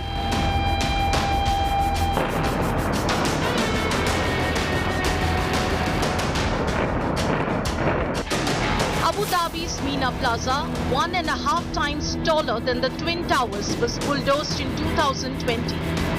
4 towers with 144 floors was brought down in a controlled explosion that lasted just 10 seconds.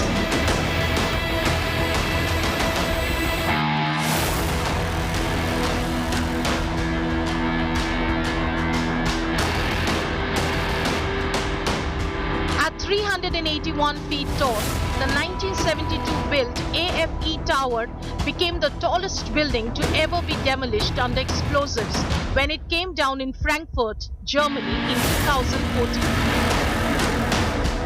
The 50,000-ton skyscraper in the heart of the city attracted over 10,000 onlookers on explosion day, and a wall up to 20 feet high ran around the site to help stop any potential flying debris. Built as part of the Manhattan Project in 1943, the K-25 gaseous diffusion building at the East Tennessee Technology Park only stood at the world's largest building under one roof. In 2013, the Department of Energy finished a year-long demolition process that started in 2008, the largest the organization had ever undertaken.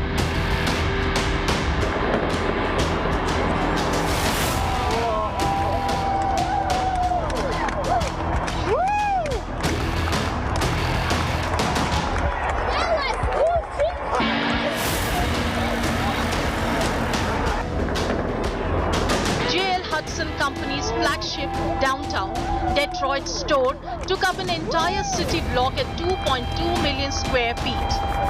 The building was the tallest department store in the world at 26 stories or 439 feet. But department stores aren't quite what they once were, and explosives brought down the structure in 1998, just ahead of the company itself going under.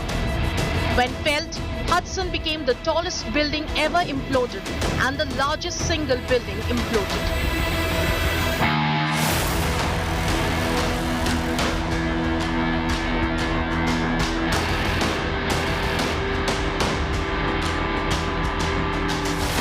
One of the most famous Seattle buildings ever, the King Dome, was brought down in March 2000. Built in 1976, it was the largest building ever demolished by implosion at the time, with a volume of nearly 700,000 cubic feet.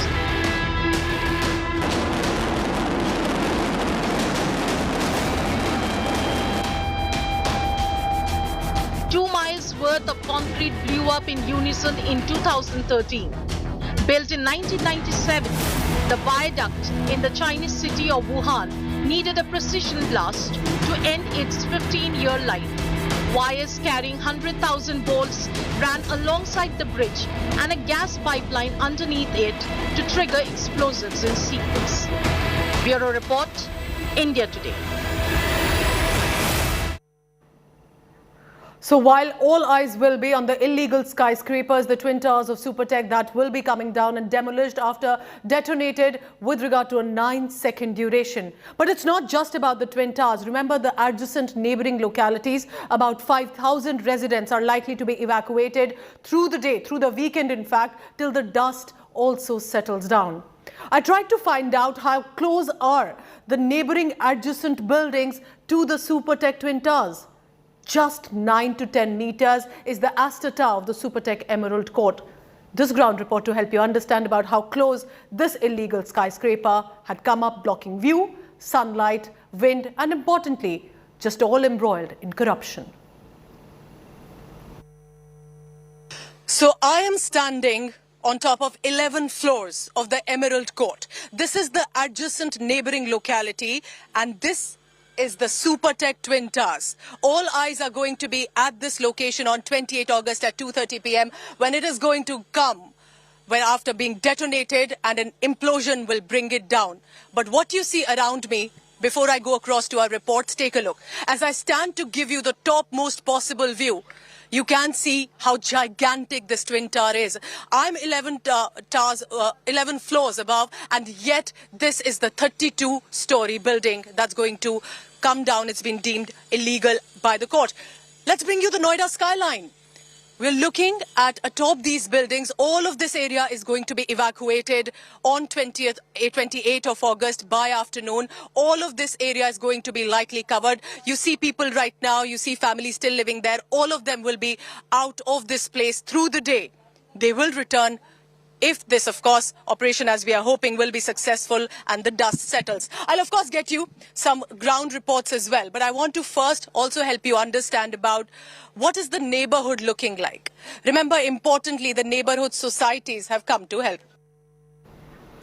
So, of course, all eyes will be on the demolition experts. Now, the Jet Demolition MD and Master Blaster Joe Brickman from South Africa have visited the Supertech Twin Towers to take stock of the preparations. Listen in now to him, to this team of engineers and experts who will want to ensure this is a successful operation and there will be no collateral damage. It's a challenge. It's a big challenge. But we have designed it and we have implemented it, and it's right.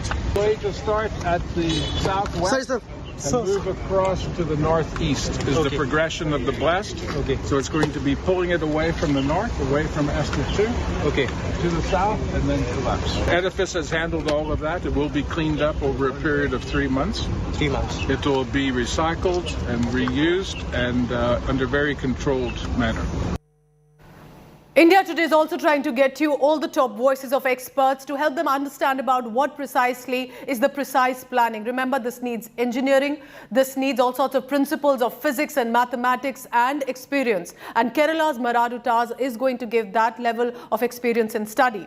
But this time, we spoke to Advocate Abraham Matthews. He's a lawyer for the home buyers in the Supertech Twin Towers case. Let's not forget about the home buyers who were told to buy this skyscraper, an apartment in here, unknown to them about the corruption behind them. The lawyer has said around 50 home buyers are still at least waiting for the compensation for their apartment that they bought with hard-earned money. What the court today said is that it has made it very clear that all of these people will be paid.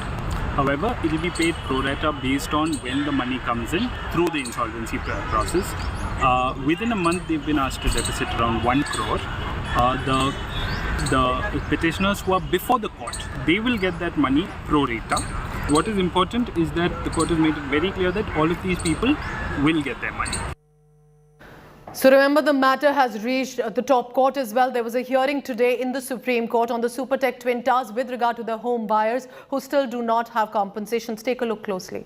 What was being mentioned by the amicus curiae is that 652 out of 711 buyers have got compensation only because of the court intervention. But 59 at least still await compensation. 59 families, 59 people. That means 14 crore rupees worth compensation still needs to be given to these rightful home buyers who bought an apartment in the Supertech Twin Tower. How does that happen? According to the amicus curiae suggested to the top court, the funds from other projects of the Supertech can be now used to pay off to these buyers as well. Now, this is what the amicus curiae had told the top court. But what did the Supreme Court say today in the order? Very important mentions. Home buyers' interest is paramount. Every home buyer should get due money. So it's very important, good to hear the court say that. Which also now means that the IRP, which is an interim resolution professional, will have to deposit 1 crore rupees by 30th September in the Supreme Court registry. There also will have to be a time schedule made, a plan for the repayment to the buyers. Now in the month of October, there needs to be a meeting between the IRP and the developer so that they can plan a workout about the repayment that must be as soon as possible given to these home buyers. All of this, remember, is only happening because of a legal fight that the Supertech Emerald Court RWA decided to fight for 11 long years in the court. Anisha Mathur was in the Supreme Court today, and also now joining me is Nalini Sharma with the latest. Nalini, these are important observations because while we wait for that spectacle of India's biggest demolition, let's not forget about 1,000 apartments at least and hundreds of home buyers whose dreams of a dream house has been dashed forever. Well, absolutely no doubt about that, Pooja, and it's been a long-standing battle. It's been a long legal fight for all of these home buyers who've been trying to get their money compensated through the legal means. They've approached the Supreme Court multiple times, and let me make it clear that it's not that they've not gotten their money for the lack of a court order, but rather because Supertech itself right now is caught up in insolvency proceedings. And that is essentially why the Supreme Court has today ordered that the IRP, the interim resolution professional, like you correctly pointed out, which has been appointed by the NCLT because Supertech is right now currently undergoing insolvency proceedings under the IBC. So that is essentially why he was appointed. So they've asked him to deposit 1 crore at least for the meantime with the Supreme Court registry, so that all of these 50 people who've approached the Supreme Court trying to get their money back can at least get some of the money back on a pro rata basis. This is of course only going to be a drop in the ocean for the kind of money that they would have put in to purchase these flats. Yes. And it's quite sad that after so many years they still have to come back to court trying to get it. But there is a silver lining in all of this, because one thing that the Supreme Court's made clear is that all of these home buyers will definitely get their money back. The Supreme Court will be making a schedule on the basis of which this money can be returned eventually. It might be a few more months before they see some actual returns, but the Supreme Court has definitely stepped in to protect their rights and ensure that they get justice at the end of all. Nalini, yesterday we also ran a ground report about two of the home buyers, and one of them had adjusted to an offer of a separate flat. That also turned out illegal. So they didn't only not get the compensation, they also got an illegal apartment in return. So there are many such stories like this. We're talking about people also, Nalini, who must be already paying rent and an EMI, then this happens. So when we talk about this compensation that the court has also mentioned, will it be the whole money that they had deposited with a 14% interest, or will it be a set amount of compensation that they get? Well, Pooja, like I told you, these proceedings have been going on before the Supreme Court for a really long time. Yes. In fact, all of the over 600 people, the people who had bought the flats who've gotten their money back, has also been because they've initiated and taken up the legal fights. Now, of course, in the longer run, the kind of money that they would have put in to purchase the flat, they're not going to get all of it back because of concerns like inflation, concerns like interest rate that they are not possibly going to get back from Supertech. And also because now Supertech itself as a company is stuck in insolvency proceedings. It remains to be seen as to how much money can they even afford to pay back these home buyers who are now knocking on the doors of the Supreme Court. So all the Supreme Court from their side has assured them that they will do everything to ensure that they get their money back, but it all depends on the NCLT proceedings and the insolvency proceedings that happen now to see exactly what comes out of this. Nalini Sharma, our legal department chief, tracking all the latest on that. Thank you so much, Nalini. But also, you know, a resident of Supertech Emerald Court who had championed this court told me something very important yesterday. And he said, had the Noida authority officials, had the fire department, all these authorities in the first place ensured that they did their duties, this illegal skyscraper wouldn't have come up at all. Now, of course, it will be demolished on court orders on 28th of August. I'm heading into a very short break, but it is a shocking incident of racial abuse that has surfaced from Texas, United States. What happened? And this, remember, was caught on a mobile camera of a woman who dared to record all of this because she knew she had to about what was being said in abuse to her. We want to get you this shocking video after a very short break.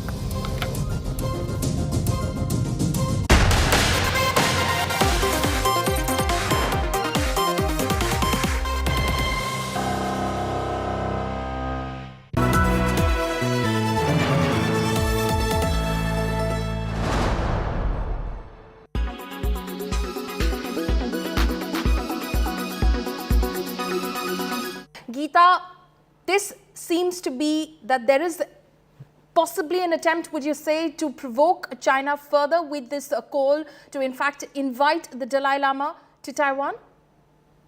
Well, it certainly will not go down well with Beijing, Paulomi, and what the representative of the Dalai Lama here in Taiwan said to me was that they've already engaged the Ministry of the Foreign Affairs and have asked the Ministry of Foreign Affairs to look into the requests. A representation has been made with the requests that were put to his office and are engaging the Foreign Office to ensure that the Dalai Lama's visit takes place sooner than later. They are also looking at a time frame because we know that the Dalai Lama is aging and cannot travel a lot. So yes, it is going to be a huge provocation should the Dalai Lama visit in the coming future to Taiwan, because now the dynamics with regards to Tibet and Taiwan have really changed for China. I'm here right at the Hsinchu Air Base, a very important air base for Taiwan polemy, and it just seems like the Chinese aggression in terms of the military operations, the transgressions into their airspace continues, and that's why we're seeing through the day over here fighter jets doing the sorties and coming back. So that's the scenario right now when Nancy Pelosi visited. Imagine if the Dalai Lama visits Taiwan, what will become of the situation over here? Certainly, there's some confidence now within the community over here, followers of Buddhism as also the Tibetan office, that Pelosi's visit did invite a lot of aggression in terms of these transgressions that you see, but not in terms of real action. So China also in many ways right now cannot afford a war or a real conflict. And is the reason why now they're looking at engaging the Foreign Office to have an invitation go to Dharamshala for a visit by the Dalai Lama.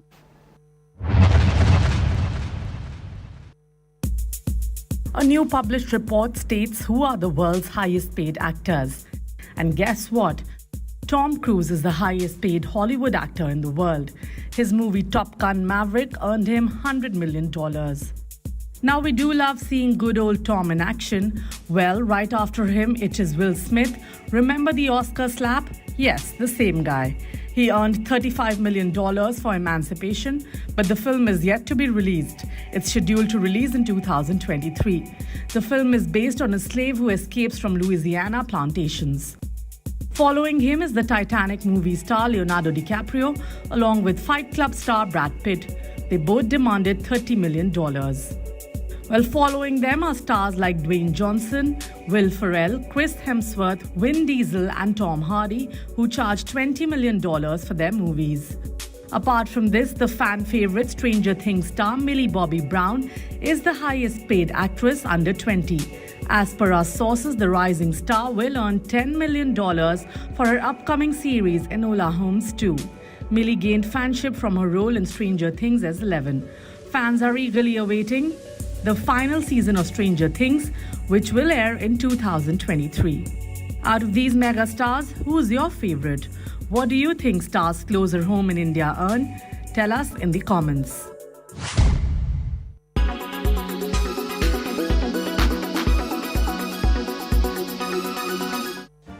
Make your media plan smarter with India Today Live TV on your connected devices. Amplify your brand with 100 million smart internet viewers. To advertise, mail us at sales@aajtak.com.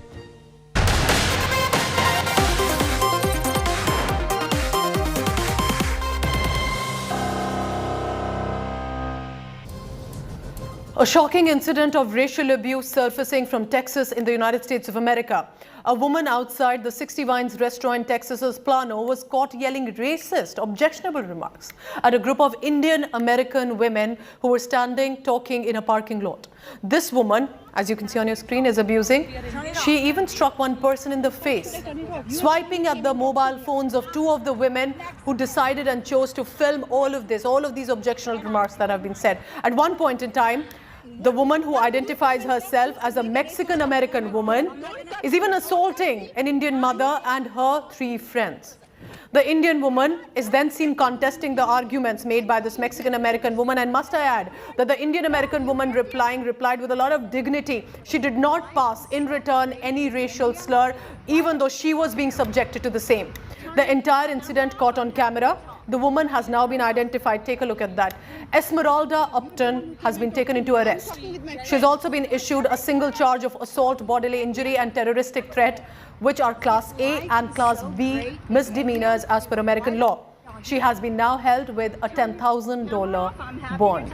So next time you make a racial abuse think about it. You are the one who came and talked to me. I'm talking with my friends. Like everywhere I go, you Indians are everywhere. If life was so great in India, why the y'all here? Turn your camera off. I'm happy to talk. We are Turn it Indians off. and no, why should I turn it off? You are the one who came and talked to me. I'm Mexican. I'm Mexican, and I paid my way here. What? Why would you come and talk to us and make a racist camera off? Don't touch me. Don't touch me. I'm You not don't gonna touch me. talk to you. Oh my God, guys, record. She's hitting me. She's hitting me. Oh my God. Oh my God. Oh, she's hitting me. She's hitting me. In Finland, Prime Minister Sanna Marin is caught in the eye of storm once again. This time, Finland's Prime Minister gave a forceful defense of her work record and her right to a private life also. This after the criticism of a video of the 36-year-old Prime Minister seen partying with her friends. Marin had to face mega backlash for this video that turned viral, which had leaked last week, showing the Prime Minister in her private time dancing, partying with a group of friends and other celebrities. After the picture of women, some of the women posing topless as well in the residence of the Prime Minister went viral, Sanna Marin has now apologized in a tearful video. She has claimed she was human too and that she hadn't missed one single day of work as a Prime Minister. In fact, the Prime Minister of Finland has also taken a drug test on Tuesday that has turned out to be negative. This, she said, was a moral responsibility.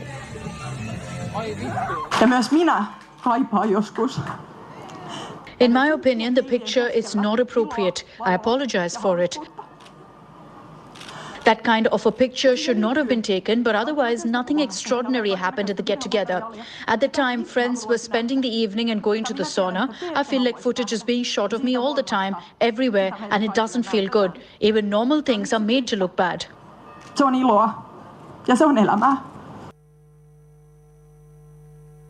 6 p.m. Prime for now. Thank you so much for watching. Coming up at 7, it is the big political story coming in from the Congress camp. Ghulam Nabi Azad's exit is being called unfortunate by the senior Congress leaders, who've said that they're sad that Ghulam Nabi Azad left the party at a time when Congress is fighting against centre over mehengai and unemployment. But it is Azad's 5-page long letter that is scathing and shaming Rahul Gandhi. Let's bring you that after a break.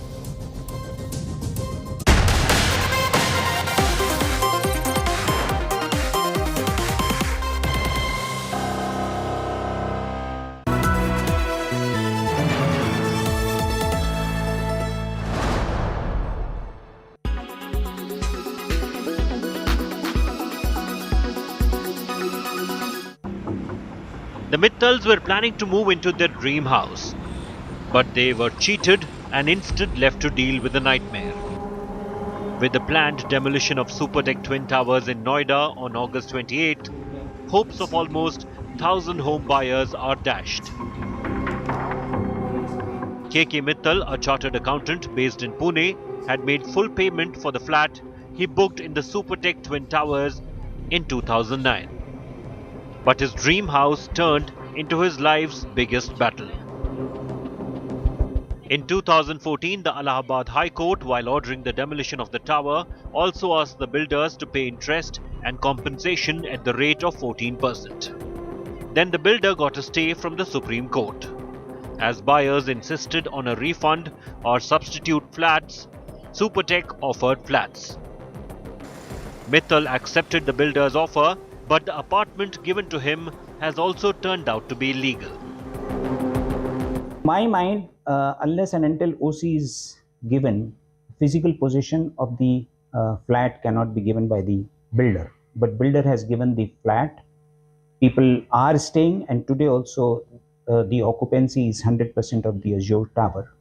But there is no registry of the flat, and as a result, either we cannot sell the flat or take loan against that flat.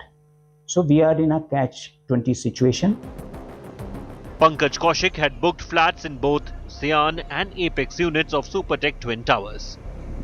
He received a refund in 2016 after much difficulty. कहीं से मुझे सूचना मिली कि कुछ लोग Between 2014 and 2016, he made innumerable visits to Noida Authority and builders. दोनों flat थे मेरे, एक एपेक्स में और एक सीएनए में।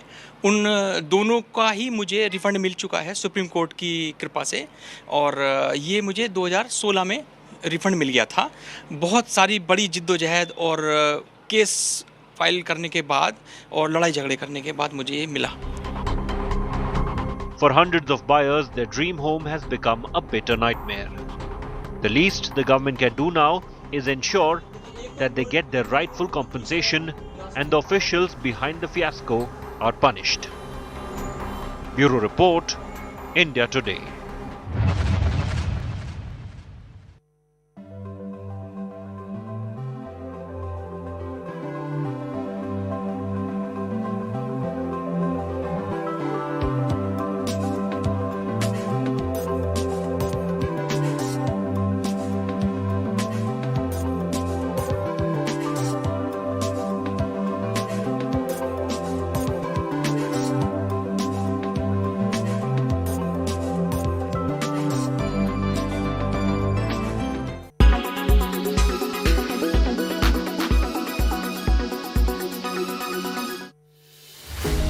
With every sunrise comes new beginnings, new opportunities and new stories. And that's why we're first up. While you're sleeping, we're hard at work to ensure you get the perfect news shot every morning. Get you all the updates. Our morning mission, to get you news that's fresh and packed with flavor. Watch First Up every weekday morning with me, Akshata Nandagopal, right here on India Today. Buy, sell, rent on 99acres.com. Co-powered by 2022 Hyundai Kona Electric. In association with Lovely Professional University. Think big. Spotify. Download the music app for free.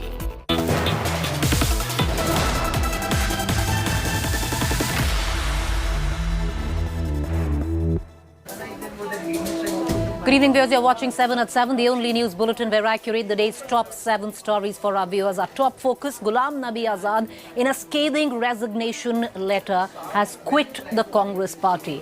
Multiple reactions coming in through the course of the next 20 minutes. You stay with me, but let me take you through the headlines first. Veteran leader Ghulam Nabi Azad resigns from Congress in a scathing letter, names and shames Rahul Gandhi. Another Congress veteran, Prithvi Raj Chavan, echoes Azad, asks, is the party a Mughal empire? Unfortunately, to all organs of the Congress party, elections had not been held for 24 years. That's why when it comes, we have given him so much, we have given. Are we running in a Mughal empire or what? Congress calls Ghulam Nabi Azad's exit unfortunate, says sad that Ghulam left the party during a time Congress was fighting against centre over mehengai and unemployment.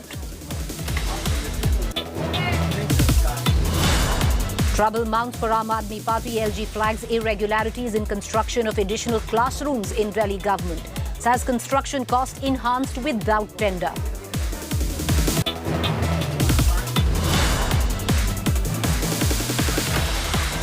Supreme Court sends freebies case to a 3-judge bench for review. Issues of EC directions and scope of judicial review to be examined in detail.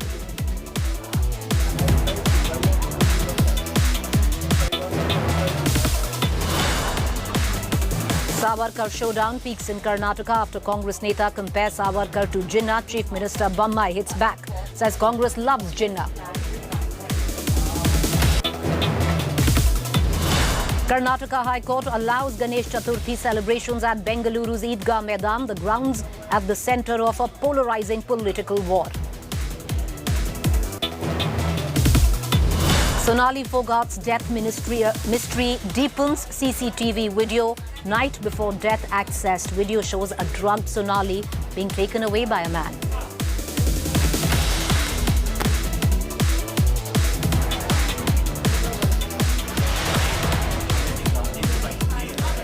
Top story, viewers. What is clearly shocking especially to the grand old party, the Congress. Ghulam Nabi Azad, one of the top 5 of the Congress party, has now quit the party. In a scathing exit letter, he indicted none else but Rahul Gandhi, naming and shaming him. A big jolt for the Congress as veteran leader Ghulam Nabi Azad resigned. Azad resigned from all posts, including the primary leadership, sending a 5-page note to the party interim president Sonia Gandhi. Training guns at the party leadership, he attacked Rahul Gandhi, saying the situation only worsened since the 2019 elections after Rahul Gandhi stepped down in a huff. Azad wrote to Sonia, claiming that the remote control model that destroyed the UPA got applied to the Congress. Azad citing the sidelining of senior leaders and the increasing sway of a coterie of inexperienced sycophants as the reasons behind his exit from the party. Azad also lashed out at Rahul Gandhi, blaming his immaturity for the Congress, dwindling political clout and poor performance in elections. He went on to suggest that even the likes of Rahul Gandhi's security and PA were taking big political decisions. If you read the Ghulam Nabi Azad letter and the letter I wrote in 2015, you will get lot of similarity. The problem is in the Congress party is that everybody knows that Rahul Gandhi is an immature, whimsical and unpredictable leader. As a result, what happened? The people who were loyal to the party or who are loyal to the party, they are deserting one by one. I think these are natural process, and in 2015 I have predicted that in Congress party some time will come, only Gandhis will remain, all other will desert. The fact that a youngster like me complained about the sycophant Darbari culture, and now a senior seasoned leader who has given his blood and sweat to the party is speaking about it becoming a club of PAs and security guards shows that leaders across age groups are disappointed, frustrated by this entire coterie culture which is thriving in the Indian National Congress. All right, joining me right now exclusively is Mr. Farooq Abdullah. He's the president of the National Conference. He's also been the chief minister of the state of Jammu and Kashmir, and he has also been a close friend of none else but Ghulam Nabi Azad. Mr. Abdullah, thank you for taking out the time and joining us, sir. You must have read the resignation letter of your friend and the scathing indictment of none else but Rahul Gandhi. What do you make of it?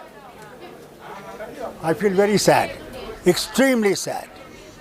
My heart is bleeding that he has left a party that he worked for 50 years. He was not only a member of the party, he was a member of the family. He was one of the Gandhi family members. And they trusted him and they treated him as one. What happened, I think, is sad. There must be some people in that or near that house who are trying to destroy that house and destroy the party itself. Otherwise, this situation would have never arisen. Never arisen.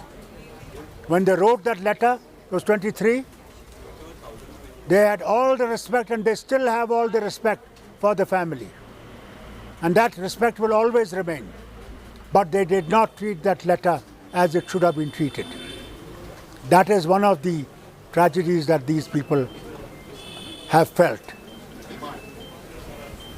Mr. Abdullah, you seem to suggest that somebody in a rather Machiavellian way is trying to destroy the house of Gandhis. But having said that, you also said that he was taken care of. He was like the Gandhis themselves. But for somebody who was as close to the Gandhis as you say, who was part of the family, to come out and, you know, he's been one minister who's publicly not just named but shamed Rahul Gandhi to the extent where he says his security guard or his PA would be taking decisions for him. That is what I said before. He was not only a member of Congress, he was a member of the family. And if he was treated like this, obviously he felt completely ignored. He felt that he was part of the thing, and what he was saying was for the good of the family as well as of the party. And I tell you very frankly, there must be somebody in that central position, who is not a member or good well-wisher either of the Congress party or of the Gandhi family. And they must try and trace him out before he destroys them further and he weakens the party further. The word coming in from the party, Mr. Abdullah, is that it was time for Ghulam Nabi Azad to give back. He enjoyed plum postings through the course of his career. The party was on the downslide, and this is the time that, elders like him, the top 5 of the Congress, should have been the pillars that supported the party, which was down in the doldrums. He hasn't done it. I think my advice to all of them will be, at a most difficult time for not only the party but the nation, we're on crossroads. We have enemies on all sides. Time has come when we have to unite to strengthen the party and strengthen this nation. Therefore, rethink, re-sit down and try and mend fences. Unless you mend fences, we're not going to get anywhere. For us, Congress is very important. Today, opposition has to be strong. As the Prime Minister himself said, a strong opposition is needed to control the government. And I think Congress can give that strong opposition. I hope they will try to listen to what I have said in the best interest of the party and the nation. Farooq Saab, you are still pinning your hopes on the Congress, that the Congress can give a strong opposition to the government. But having said that, you said rethink.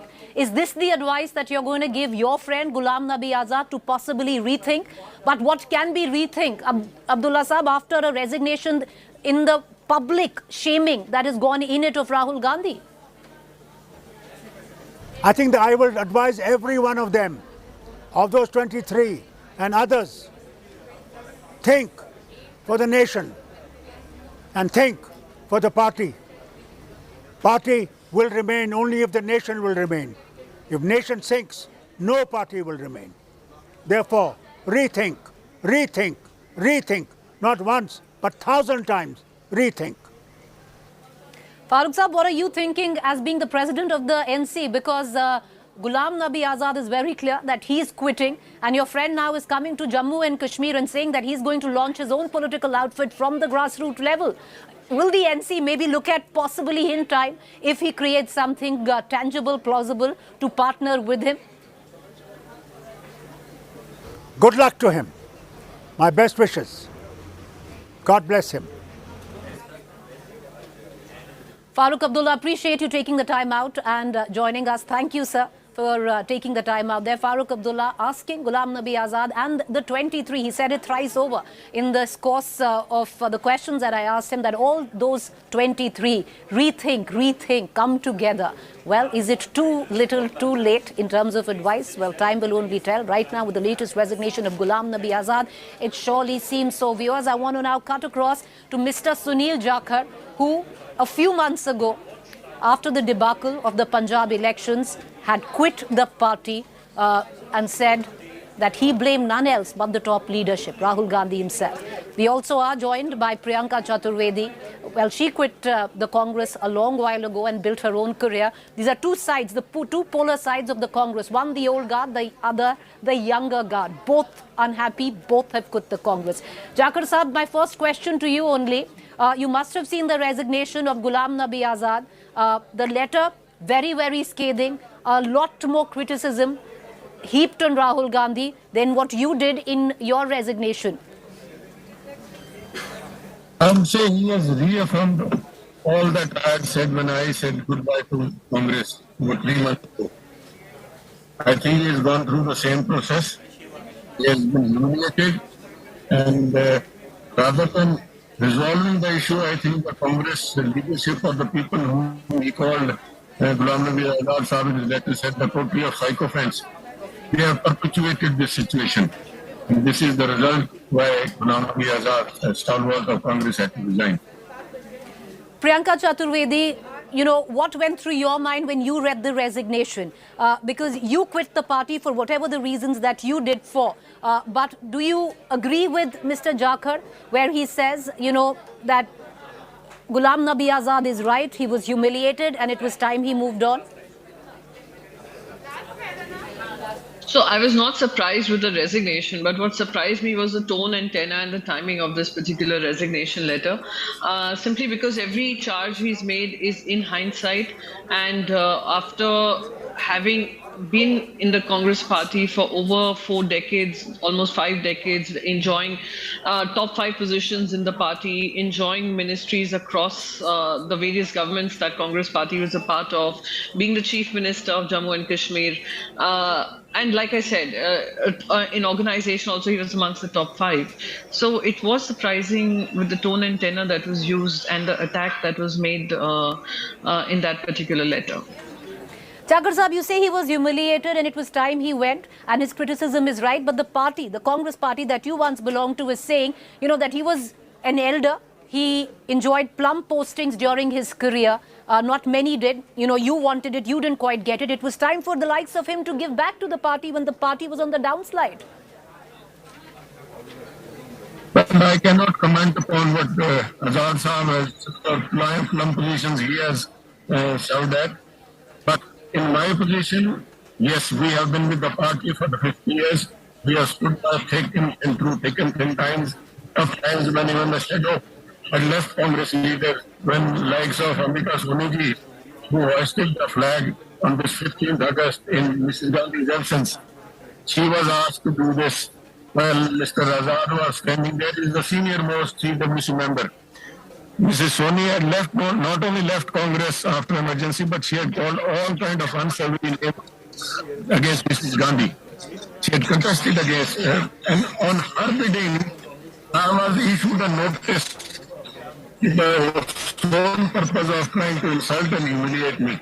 That's when I had left Congress.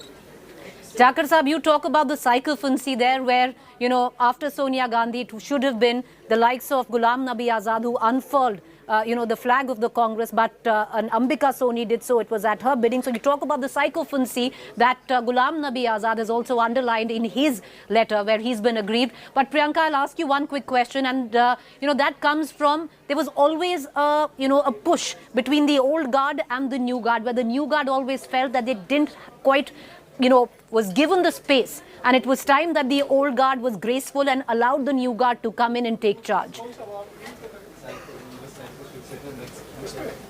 To be very honest, when the Congress tenure, there was always this feeling of not having enough place to be able to prove ourselves to our potential, because the top 5 positions were always blocked by those who are senior in the party, whether it is in terms of positions in the organization, whether it was the campaign committees, whether it was star campaigners, whether it was election going states, whether it was general secretary organization or general secretary of various states.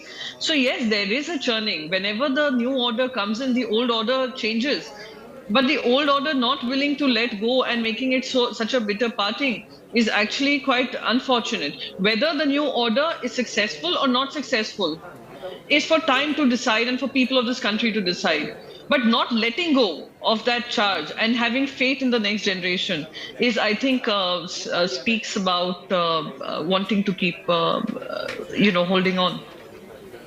Priyanka Chaturvedi and Sunil Jakhar, appreciate both of you for taking the time out and joining us and giving us your point of view and why you both quit the Congress and what do you make of the resignations of Ghulam Nabi Azad.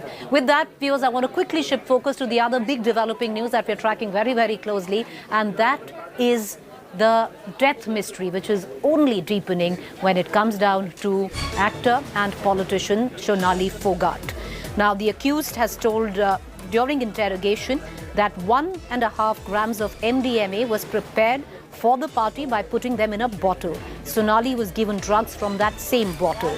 According to Goa police sources, questions have revealed MDMA used, but a chemical investigation will also be done to determine the role of the drug in the death of Sonali Phogat.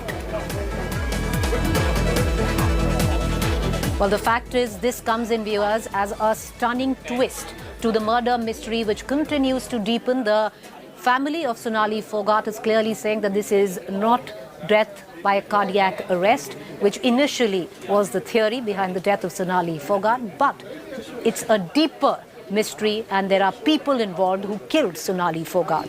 India Today has accessed the CCTV footage of Sonali being drugged at a shack in Goa's Anjuna beach. In the video, a drugged Sonali can be seen being taken away by a man. Earlier, the state cops revealed that Sonali was drugged. Cops say she was given an obnoxious chemical when she was partying with the two accused, Sudhir Sangwan and Sukhwinder Wasi. The two accused have been taken for medical examination at Seolim Public Health Center. The BJP leader and TV actor died in Goa on the 23rd of August. Goa cops say that at 4:30 a.m. when she was not in control, the suspects took her to the toilet and there is no explanation of what happened in that toilet for the next 2 hours. Preliminary investigation में दोनों accused establish हो रहे हैं और उनको 302/34 धारा के तहत गिरफ्तार कर लिया गया है। फर्दर तफ्तीश ऑन है। फॉरेंसिक साइंस लेबोरेटरी के एक्सपर्ट को बुला लिया गया है और एक्यूज्ड को फर्दर तफ्तीश के लिए एफएसएल की टीम के साथ बाकी मौकों पर ले जा करके अन्य साक्ष्य इकट्ठे किए जाएंगे। All right, viewers, one would have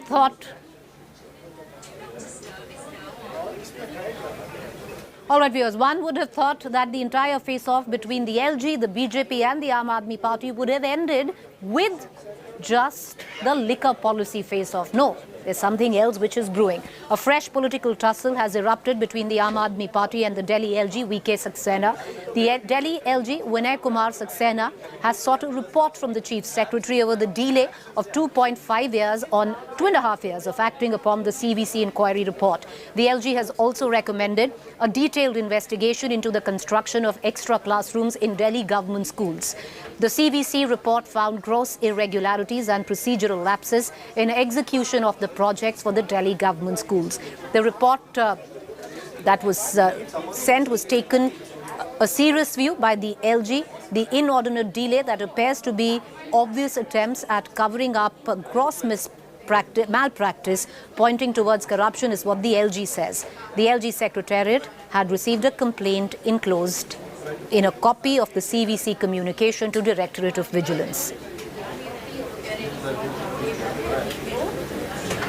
Meanwhile, viewers, the Savarkar showdown rages on, and the latest now to step in is the Chief Minister himself, Mr. Bommai. Well, the latest that is coming in on that, after Congress MLC compared Savarkar with Jinnah, Chief Minister Bommai has lashed out at the MLC, claiming that the Congress party always dreams about Jinnah. Bommai attacked Congress, claiming that Congress leaders love Jinnah because they broke the country and started ruling it. Earlier, Congress MLC BK Hari Prasad compared Savarkar to Jinnah, claiming that Savarkar was an atheist.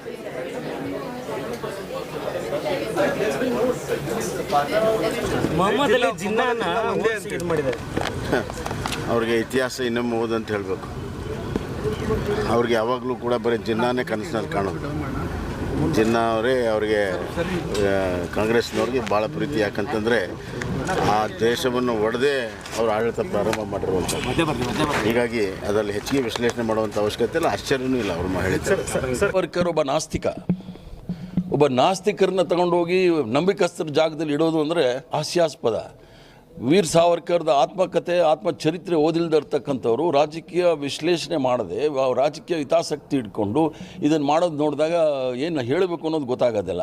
ವೀರ್ ಸಾವರ್ಕರು ಒಬ್ಬ ನಾಸ್ತಿಕ. ಅವ್ರಿಗೆ ಯಾವುದೇ ದೇವರು ದಿಂಡ್ರ ಬಗ್ಗೆ ನಂಬಿಕೆ ಇಲ್ಲ. ಅವರು ನಾಸ್ತಿಕರೇ, ಮೊಹಮ್ಮದ್ ಅಲಿ ಜಿನ್ನಾನು ಕೂಡ ನಾಸ್ತಿಕರೇ. ಅವರಿಬ್ಬರು ನಾಸ್ತಿಕರು ಸೇರಿ ಈ ದೇಶನ ಈ ಸ್ಥಿತಿಗೆ ಮಾಡಿದ್ದು. Thank you.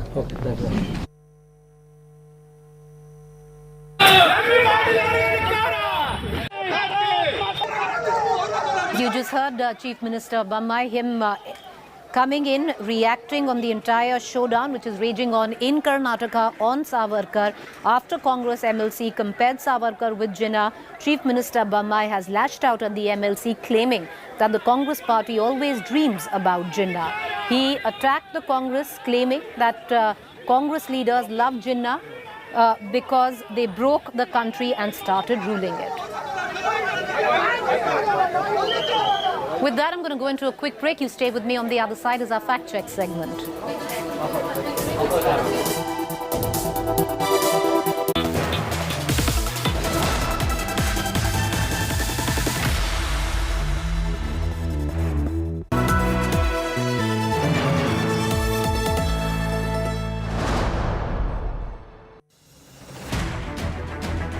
I don't read the news. I read between the lines to tell you the true version of events, the true story of our times. To document grief, the toughest assignment for any journalist to be. From those who matter, Women politicians going to stick up for each other. of those who should matter, I document the truth. I don't distort the truth. I don't glamorize the truth. I don't gloss over the truth. The ghosts of India's contentious medieval history have come knocking again. I hustle for the truth, on the ground, in the newsroom, in the studio. I don't try to grab eyeballs. I inform you to make you see the point. To the Point with Preeti Chaudhary. At these times, only on India Today.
Make your media plan smarter with India Today Live TV on your connected devices.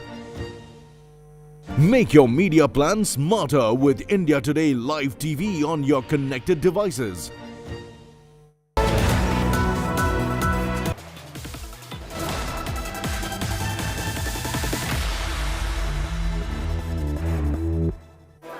Welcome back, viewers. You're watching a fact check segment where we bust certain claims masquerading to be facts on social media platforms and WhatsApp group. There's a claim floating about suggesting a video showing an army chopper carrying out rescue operations in Madhya Pradesh's Shiopur.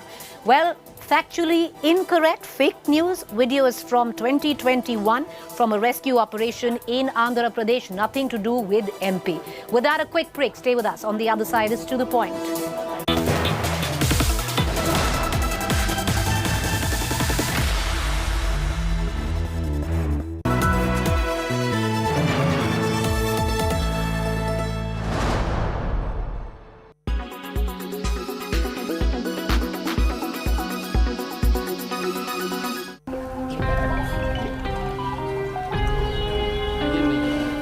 The ship of the desert is facing grave existential threat. The camel population of Rajasthan has come down from 11 to 12 lakh 10 years ago to around 2 lakh. Experts attribute the fall in population to large-scale slaughtering and smuggling of camels to the Gulf, including Saudi Arabia, where there is a demand for meat and goods made out of camel skin. People for Animals, an organization in Sirohi district, has now stepped in to rescue the camels. अभी तक हमने 5000 के लगभग ऊँटों का हमने rescue करके treatment किया है और उनको वापस पशुपालकों को निःशुल्क सुपुर्द किया है कुछ डॉक्यूमेंटेशन के साथ। ऊँटों का रेस्क्यू करना हमारा इसलिए ज़रूरी हो गया कि पूरे भारत से अब ऊँट की उपयोगिता खत्म हो गई है राजस्थान में, और जबकि वो राजस्थान का राज्य पशु है। One of the reasons why camels are under threat is that rearing them does not make for good business. Right now, a lot of farmers and people who rear camels, right, they don't have business. Camels were used for transportation. But now all of that has changed, right, because we've got vehicles. So, and to take care of the camels is very expensive. They need space, they need land. They don't have any of this, right? There's no use, especially of the male camels. What it means is farmers end up selling camels at animal fairs. लोगों ने उपयोगिता खत्म होने से उनको कसाईयों के हाथ भेज दिया. कसाई उनको स्मगलिंग के तरह खाड़ी देशों में भेज रहे हैं, जहाँ उनको अच्छे दाम मिलते हैं. उनके लिए अनुपयोगी होने से अब हमारे पूरे भारत में जहाँ जो NGO हैं उनको पता चलता है कि ऊँट कटने में जा रहा है, तो वो उनको रेस्क्यू करते हैं. रेस्क्यू करके फिर वो हमारे सिरोही शेल्टर पे भेजते हैं. हम उनको लाके हमारे तरफ से पूरा ट्रीटमेंट करते हैं. The already dwindling population of camel, also known as the sheep of the desert, has been under increased threat in Rajasthan in recent times. However, in Sirohi district, work had been going on the ground so as to ensure that not only attempts to smuggle them are nipped in the bud, but also to provide them with a safe house where they can be catered to and nurtured as well. With camera person Manish and Rahul Tripathi, Devankur Vadhavan in Sirohi for India Today.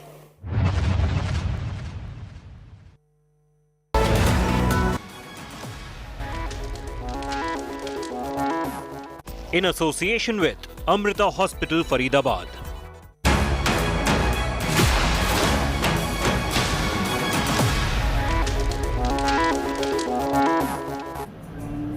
Good evening, viewers. You're watching To The Point. I'm Preeti Chaudhary. Now, the face-off between the Aam Aadmi Party and the Bharatiya Janata Party over the Delhi liquor policy is only getting fiercer. Today, Arvind Kejriwal on the floor of the House called BJP an assassin, making sure that there is no government that actually lasts.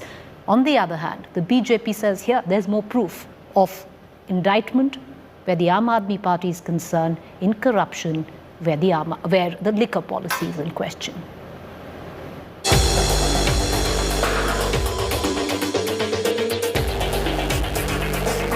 Fancy stores,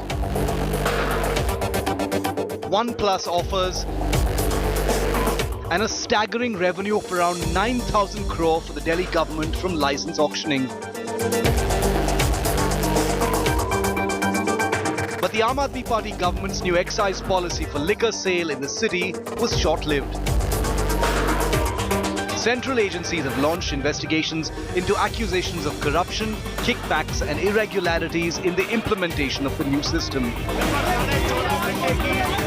And the capital is now set to return to the old excise policy starting September. India Today has accessed documents being probed by the CBI and the Enforcement Directorate at the preliminary stage.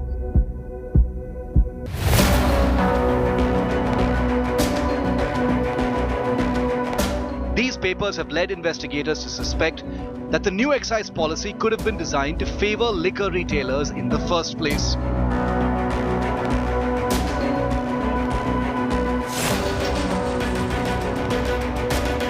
They suspect that the measure brought in by Deputy Chief Minister Manish Sisodia in November last year could have jacked up the retail margins for sellers by almost 1,000%.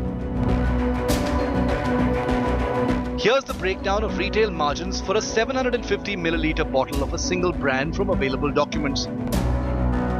The figures show the margins shot up from around 33 rupees to 363 rupees in the new excise policy, a jump of almost 330 rupees per bottle.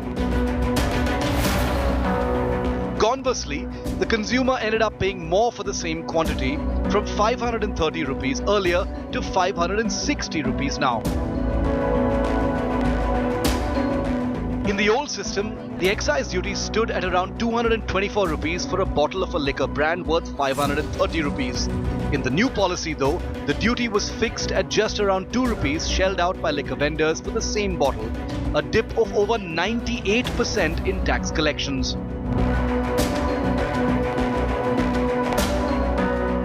In its FIR, the CBI has alleged that Sisodia's associates were paid 1 crore through bank account transfers and 4 crore in cash at 2 instances by a liquor vendor. ये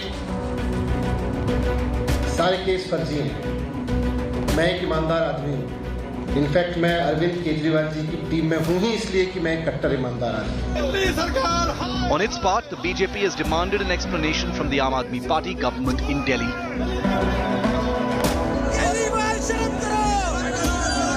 यहाँ राजनीति में CM बनने के The Delhi government has rejected all accusations. The Aam Aadmi Party has issued an explainer showing a 60% increase in government revenue from license fees without any increase in retail prices for end consumers.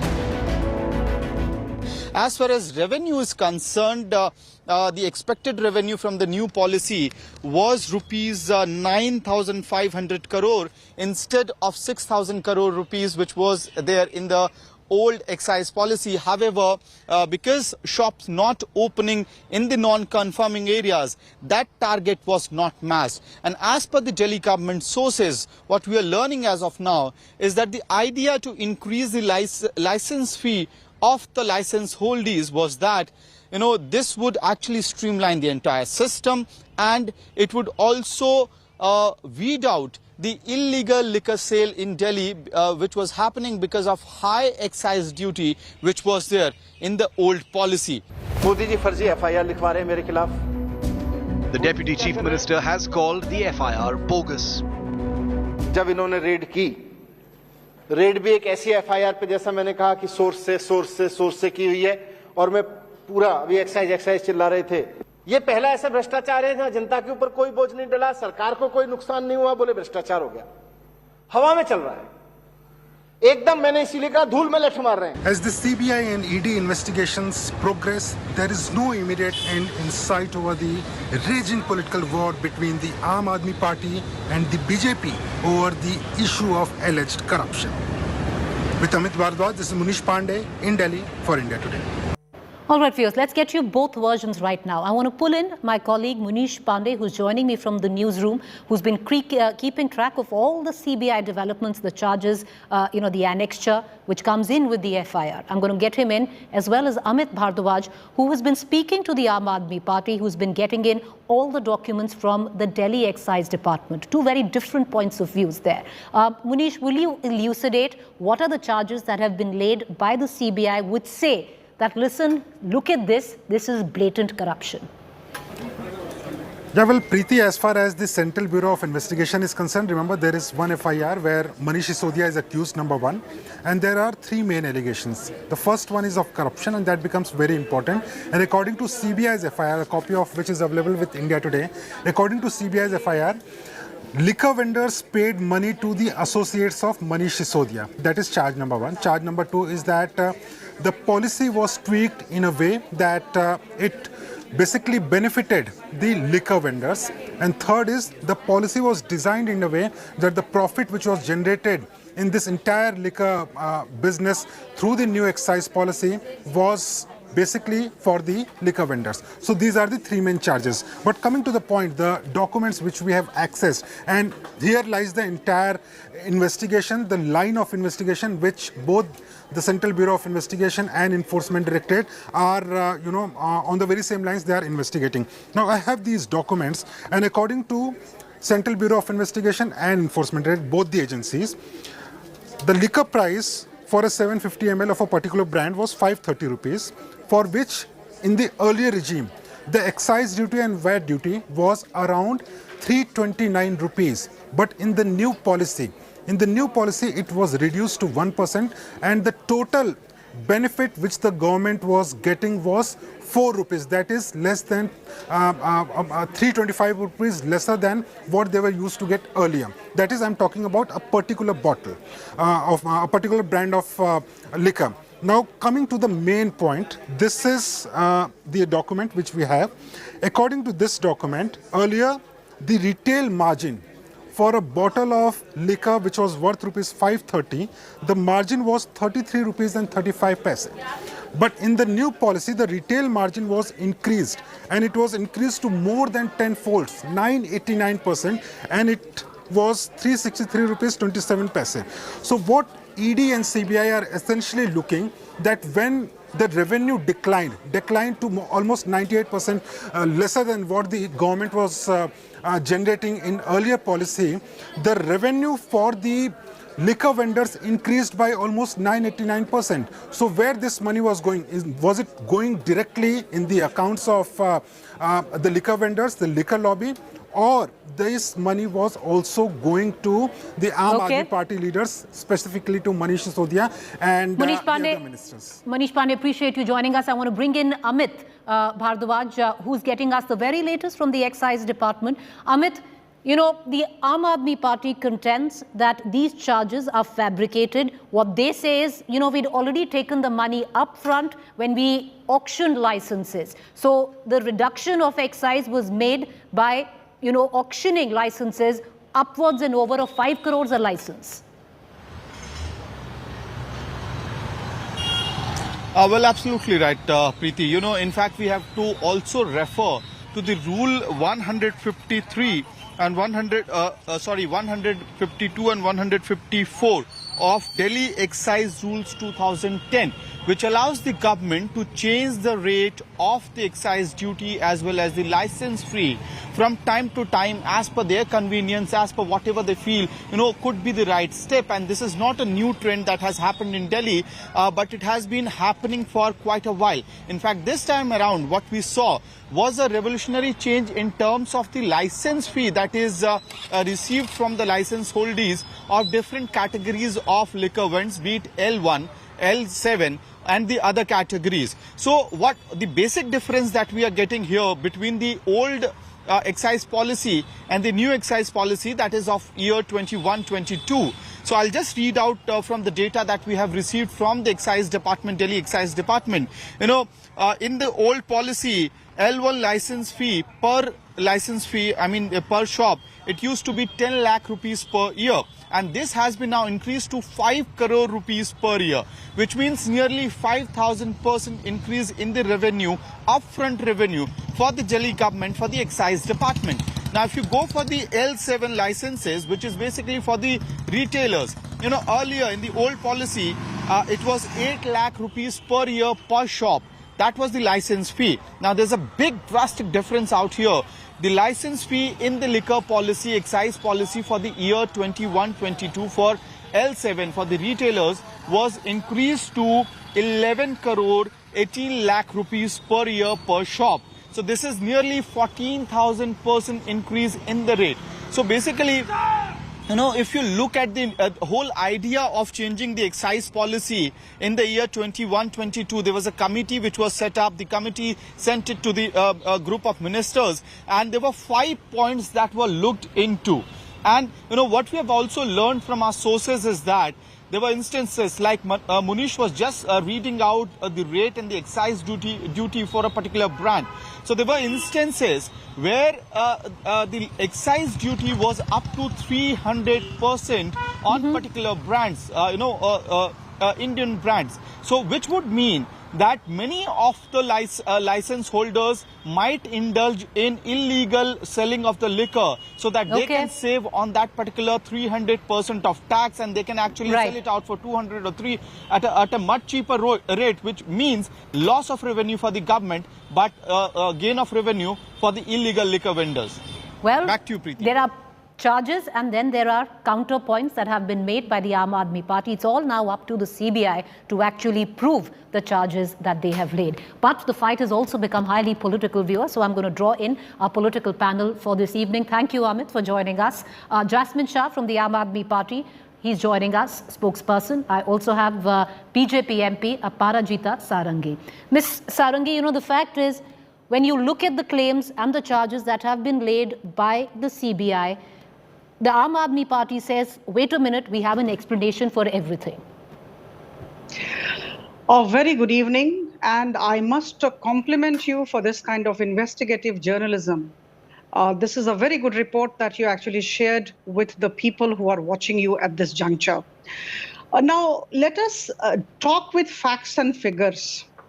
See, this is what your anchors had been doing, you have been doing, and the Bharatiya Janata Party in a couple of press conferences have been talking of certain issues backed by arguments, backed by facts and figures, and we had actually raised 10 questions.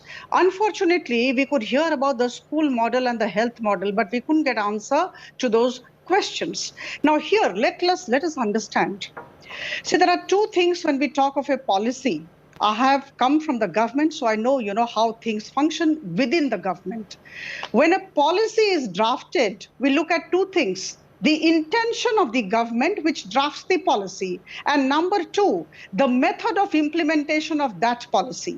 Now, the intention and the method of implementation, these two should be above all doubt. Now here, as far as these two are concerned, I think we have lots of doubts and we have lots of questions to ask the Aam Aadmi Party.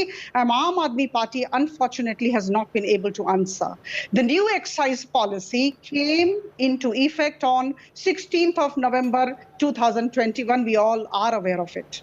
Now, 8 months after, when they realized there was too much of hangama, and they knew there were irregularities, and they knew that the irregularities had surfaced, and they knew everybody was talking about it, they withdrew the policy.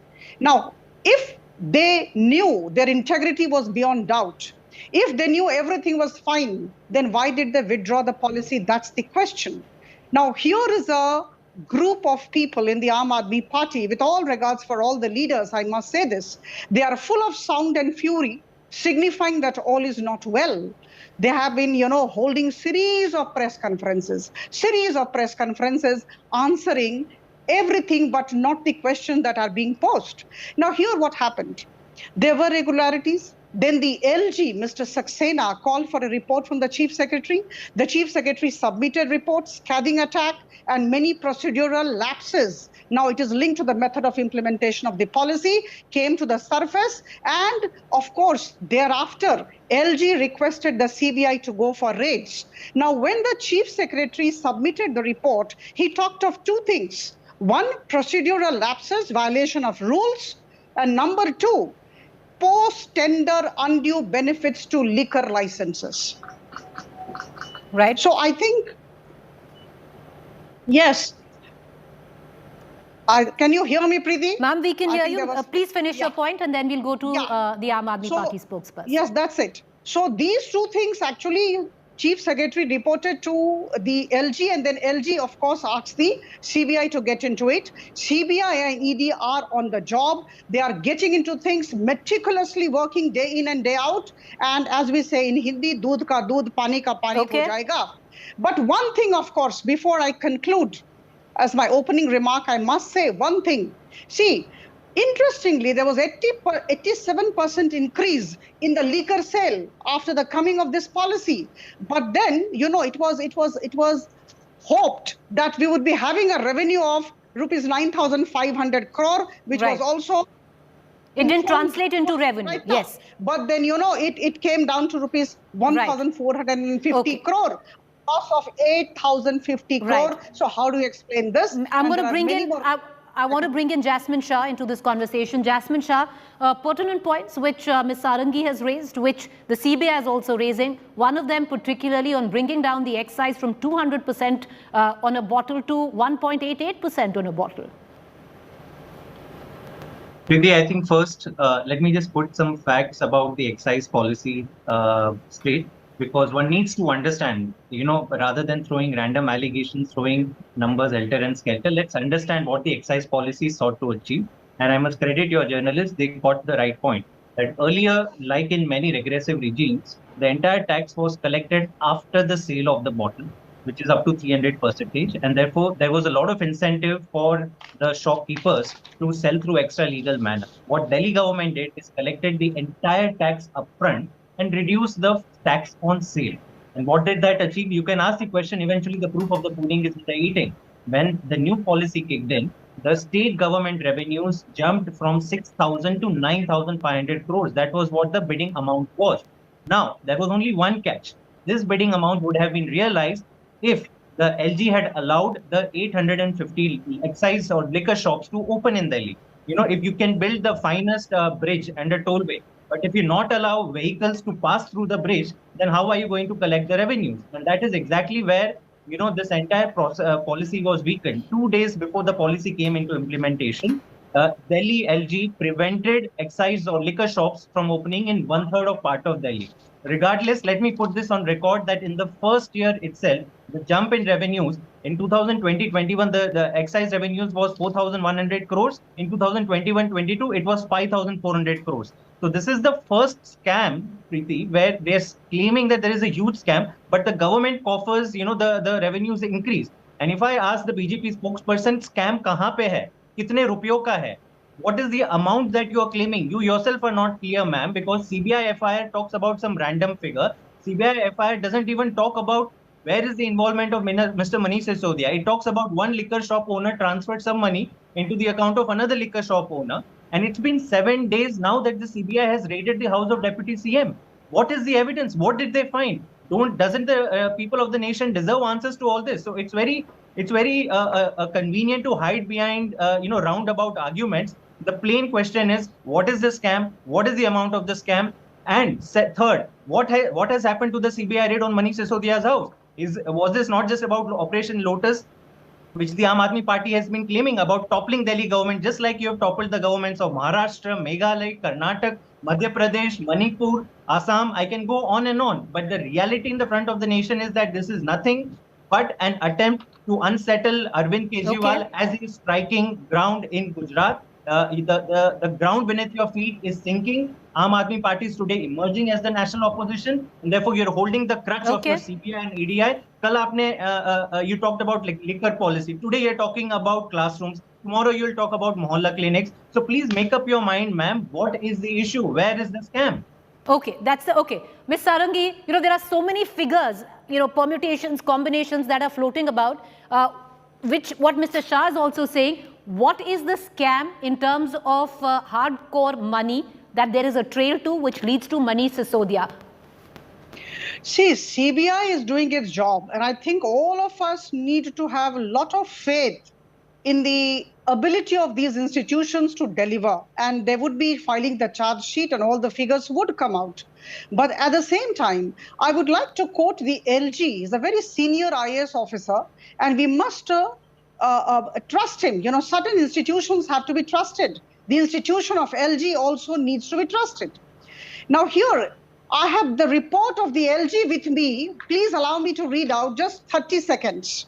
He says, no law in Delhi allows for opening of liquor vents in non-conforming areas. And just give me 15 seconds more. He says, why this report dated 10 December 2021, the committee was of the view that as regards 67 non-conforming wards, the excise department can consider allowing the licensee of such wards to open additional vents in the conforming areas of such adjoining wards where conforming areas exist, or any other ward allotted to the licensee accordingly. I repeat, no permission was granted for opening liquor vents in non-conforming areas, but unfortunately, the excise minister ensured that these kinds of liquor vents existed everywhere, both in the conforming and non-conforming areas. So, in fact, many things were done to ensure that the private liquor barons benefited. Let me respond to there that. Were procedural lapses with what you're saying. Okay, I'm going to quickly bring in Ms. Shah for a quick comment, but Mr. Shah, Jasmine, the fact is, the CBI sources say, listen, this might be the FIR, there's an annexure to it. The annexure has all the monies in it. That's it. No, that's not true. That is just the paperwork that BJP leaders have been, reading in TV debates and press conference after press conference. That does not construe hard evidence. But let me call again out the hypocrisy of BJP on this. Every point that they make has no legs. This issue of non-conforming areas. What is non-conforming areas? Let your viewers understand that 1/3 of Delhi is constituted of unauthorized colony. Close to 10 to 12 lakh people live in unauthorized colony. So if you're saying that no liquor shops can open in 1/2 or 1/3 of Delhi, then you are basically trying to talk about a partial prohibition, a Gujarat-like prohibition in Delhi. Let me also remind that in the earlier regime, the LG of Delhi himself, successive LGs of Delhi have allowed close to 250 shops to be opened in this so-called non-conforming areas of Delhi. So what did suddenly happen on November 14? That your LG suddenly woke up overnight after the policy was notified with his approval and said that, I'm not going to allow 250 shops to be opened. I don't care about the bidding that has happened. I'm not allowed I don't care about the entire law that has been passed. Okay. I'm going to target the Aam Aadmi Party. I'm going to introduce the Gujarat-like prohibition, and then I'll send CBI and ED after Aam Aadmi Party. So I know, Ms. Sarangi, you want to come in, but with both your permission, I need to bow out of this debate. Appreciate both of you for joining us. I'm sure we're going to have you back in because, the argument is not going anywhere, and we're going to see it fester while the CBI, whether is going to make an arrest or not, time will tell. The Aam Aadmi Party, Mr. Arvind Kejriwal has made it very clear that it's going to happen very soon because the Aam Aadmi Party calls it a witch hunt. The BJP calls it due diligence. When will it happen is the big question. A quick break. Stay with us.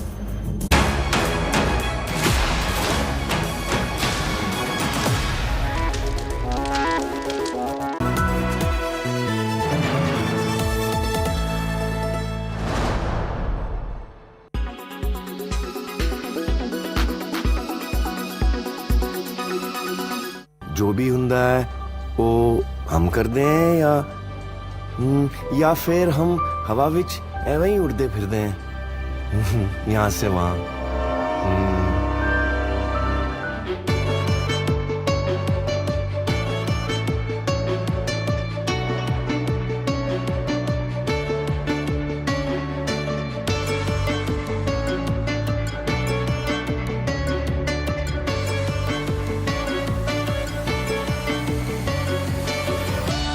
Azad Maidan में भाषण देते वक्त गंगूबाई ने आंखें झुकाकर नहीं, आंखें मिलाकर अपने हक की बात की है भाई।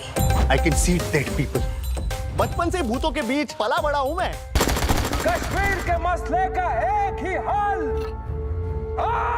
जिहाद। अरे जब शक्ति, संपत्ति, सद्बुद्धि ये तीनों ही औरतें हैं, तो इन मर्दों को किस बात का गुरूर?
Everyone's busy finding what's trending. You're busy finding out why. India Today for those who research before reacting. Download the India Today app now.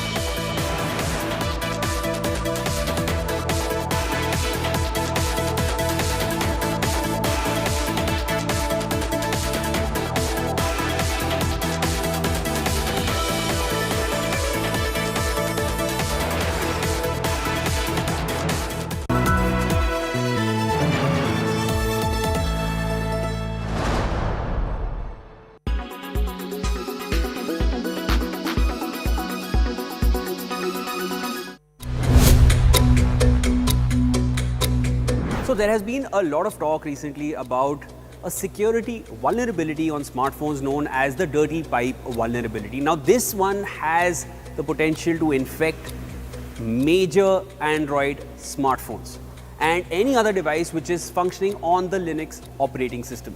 Now Linux is one of the most popular operating systems and Android is powered by Linux. What happens is when this dirty pipe vulnerability infects any Android smartphone, it will not only compromise the operating system but the phone as well, and it will make it susceptible to further attacks. So if you use an Android phone, this is very crucial information. The attacker can easily bypass the security and gain root access to modify the system without taking your permission. Basically, it puts your device at risk of foreign intrusions, and it can tweak the system any way they want. Dirty pipe is the name of the vulnerability, a serious bug in the operating system which allows malicious data to be injected into any file. Now, this vulnerability has been found on the Linux kernel version 5.8 or higher versions of this. And since most of the phones in the market, including Android smartphones, which majorly dominate the market, since all of them are built over the Linux kernel version, this is a major concern. Android 12 users are most at risk because it has been discovered that the Linux kernel version 5.8 has been majorly used in Android 12. So if you're wondering how do you get to know which version of Linux your phone is functioning on, this is the way to do it. Go to settings on your phone, click on About Phone.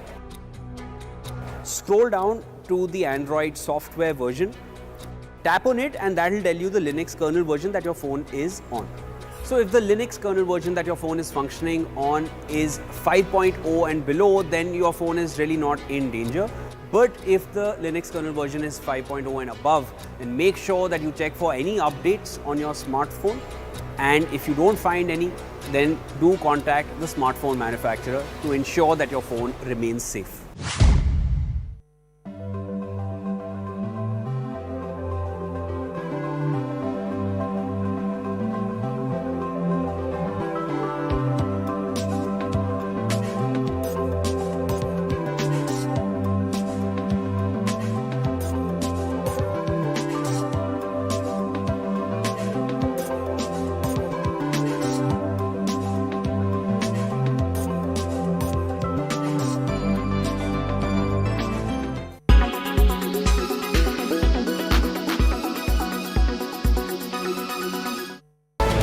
Presented by RP Sanjeev Goenka Group, Growing Legacies. Co-presented by Century Ply, Aag se Bachaye.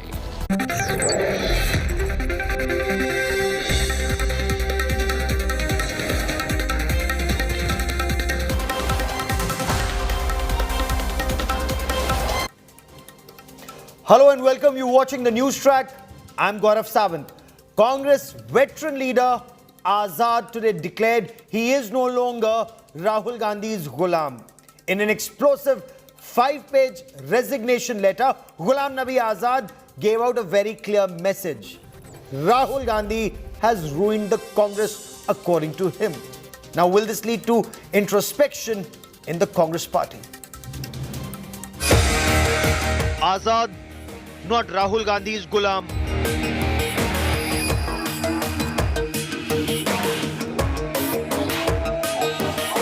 Ghulam goes nuclear against the Gandhis.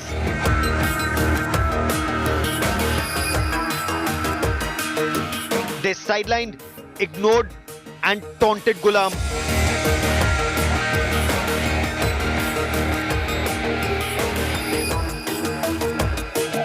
He fires back with painful truth bombs.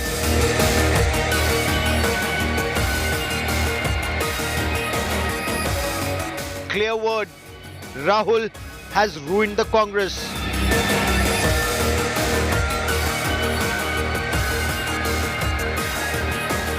Bharat Jodo, now Congress Chodo. Big focus on the news track. The Congress party has hit right back, saying the Congress gave everything to Ghulam Nabi Azad in 50 years.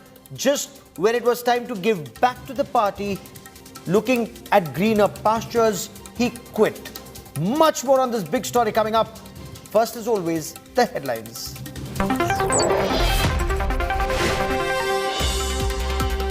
Congress veteran Prithviraj Chavan echoes Ghulam Nabi Azad, asks if the party is now like a Mughal empire for Gandhis. Congress comes out to discredit Ghulam Nabi Azad, brands him an opportunist. Unfortunately, to all organs of the Congress party, elections had not been held for 24 years. That's why when it comes, we have given him so much, we have given. Are we running in a Mughal empire or what? Trouble mounts for the Aam Aadmi Party. Delhi's Lieutenant Governor flags irregularities in construction of classrooms in Delhi government schools on the basis of a vigilance report. Says the construction cost was enhanced and no tenders issued.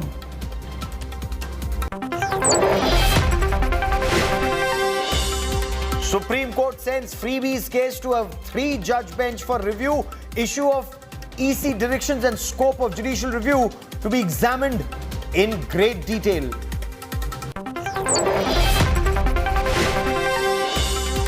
Karnataka High Court allows Ganesh Chaturthi celebrations at Bengaluru's Eidgah Maidan, the ground at the center of a polarizing political war.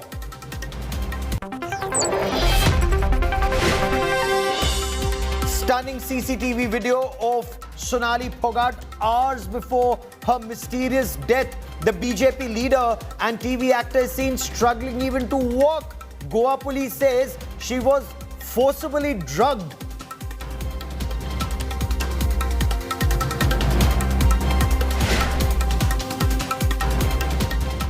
So just days after, Congress party leaders Rahul Gandhi, Priyanka Gandhi Vadra and Congress's interim president Sonia Gandhi left India for Congress president's medical treatment overseas, party loyalist Ghulam Nabi Azad, former union minister, former chief minister of the erstwhile state of Jammu and Kashmir, resigned. In a 5-page resignation letter, Ghulam Nabi Azad directly blamed Rahul Gandhi for the mess that the Congress party finds itself in, calling the Congress member of parliament from Wayanad in Kerala immature and childish, accused him of surrounding himself with a coterie of sycophants. Ghulam Nabi Azad dropped several truth bombs. India Today's Mosmi Singh with our top story. Former Chief Minister of Jammu and Kashmir, a prominent member of the G23 rebel group, one of the tallest veterans of the grand old party, Ghulam Nabi Azad has worked with 3 generations of the Gandhi family. On Friday, Azad dumped the Congress, dropping a 5-page resignation bombshell on party president Sonia Gandhi.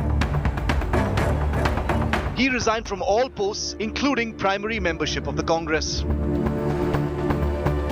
Training his big guns on the party leadership, Azad attacked Rahul Gandhi personally, citing the sidelining of senior leaders and the increasing sway of his chamchas and coteries of inexperienced sycophants as the reason behind his exit. Ghulam Nabi Azad lashed out at Rahul Gandhi, blaming his immaturity for the Congress's dwindling political clout and poor performance in election after election.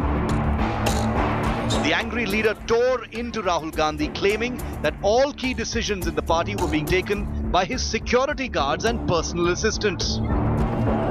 Attacking Sonia Gandhi, he claimed that her remote-controlled model had destroyed the UPA and now the Congress. Speaking exclusively to India Today first, Ghulam Nabi Azad claimed that he will start his own political outfit and rubbished claims that he was about to join the BJP. देखो जम्मू कश्मीर में तो मेरा unit बनेगा, that is निश्चित। बाकी national level पे देखेंगे। BJP में जाने की बात हो रही है, तो वो क्या सही है या गलत है? वो तो हमारे एडवर्सरीज 3 साल से बता रहे हैं।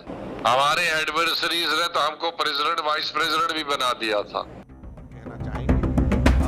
The Congress claims Azad's resignation was unfortunate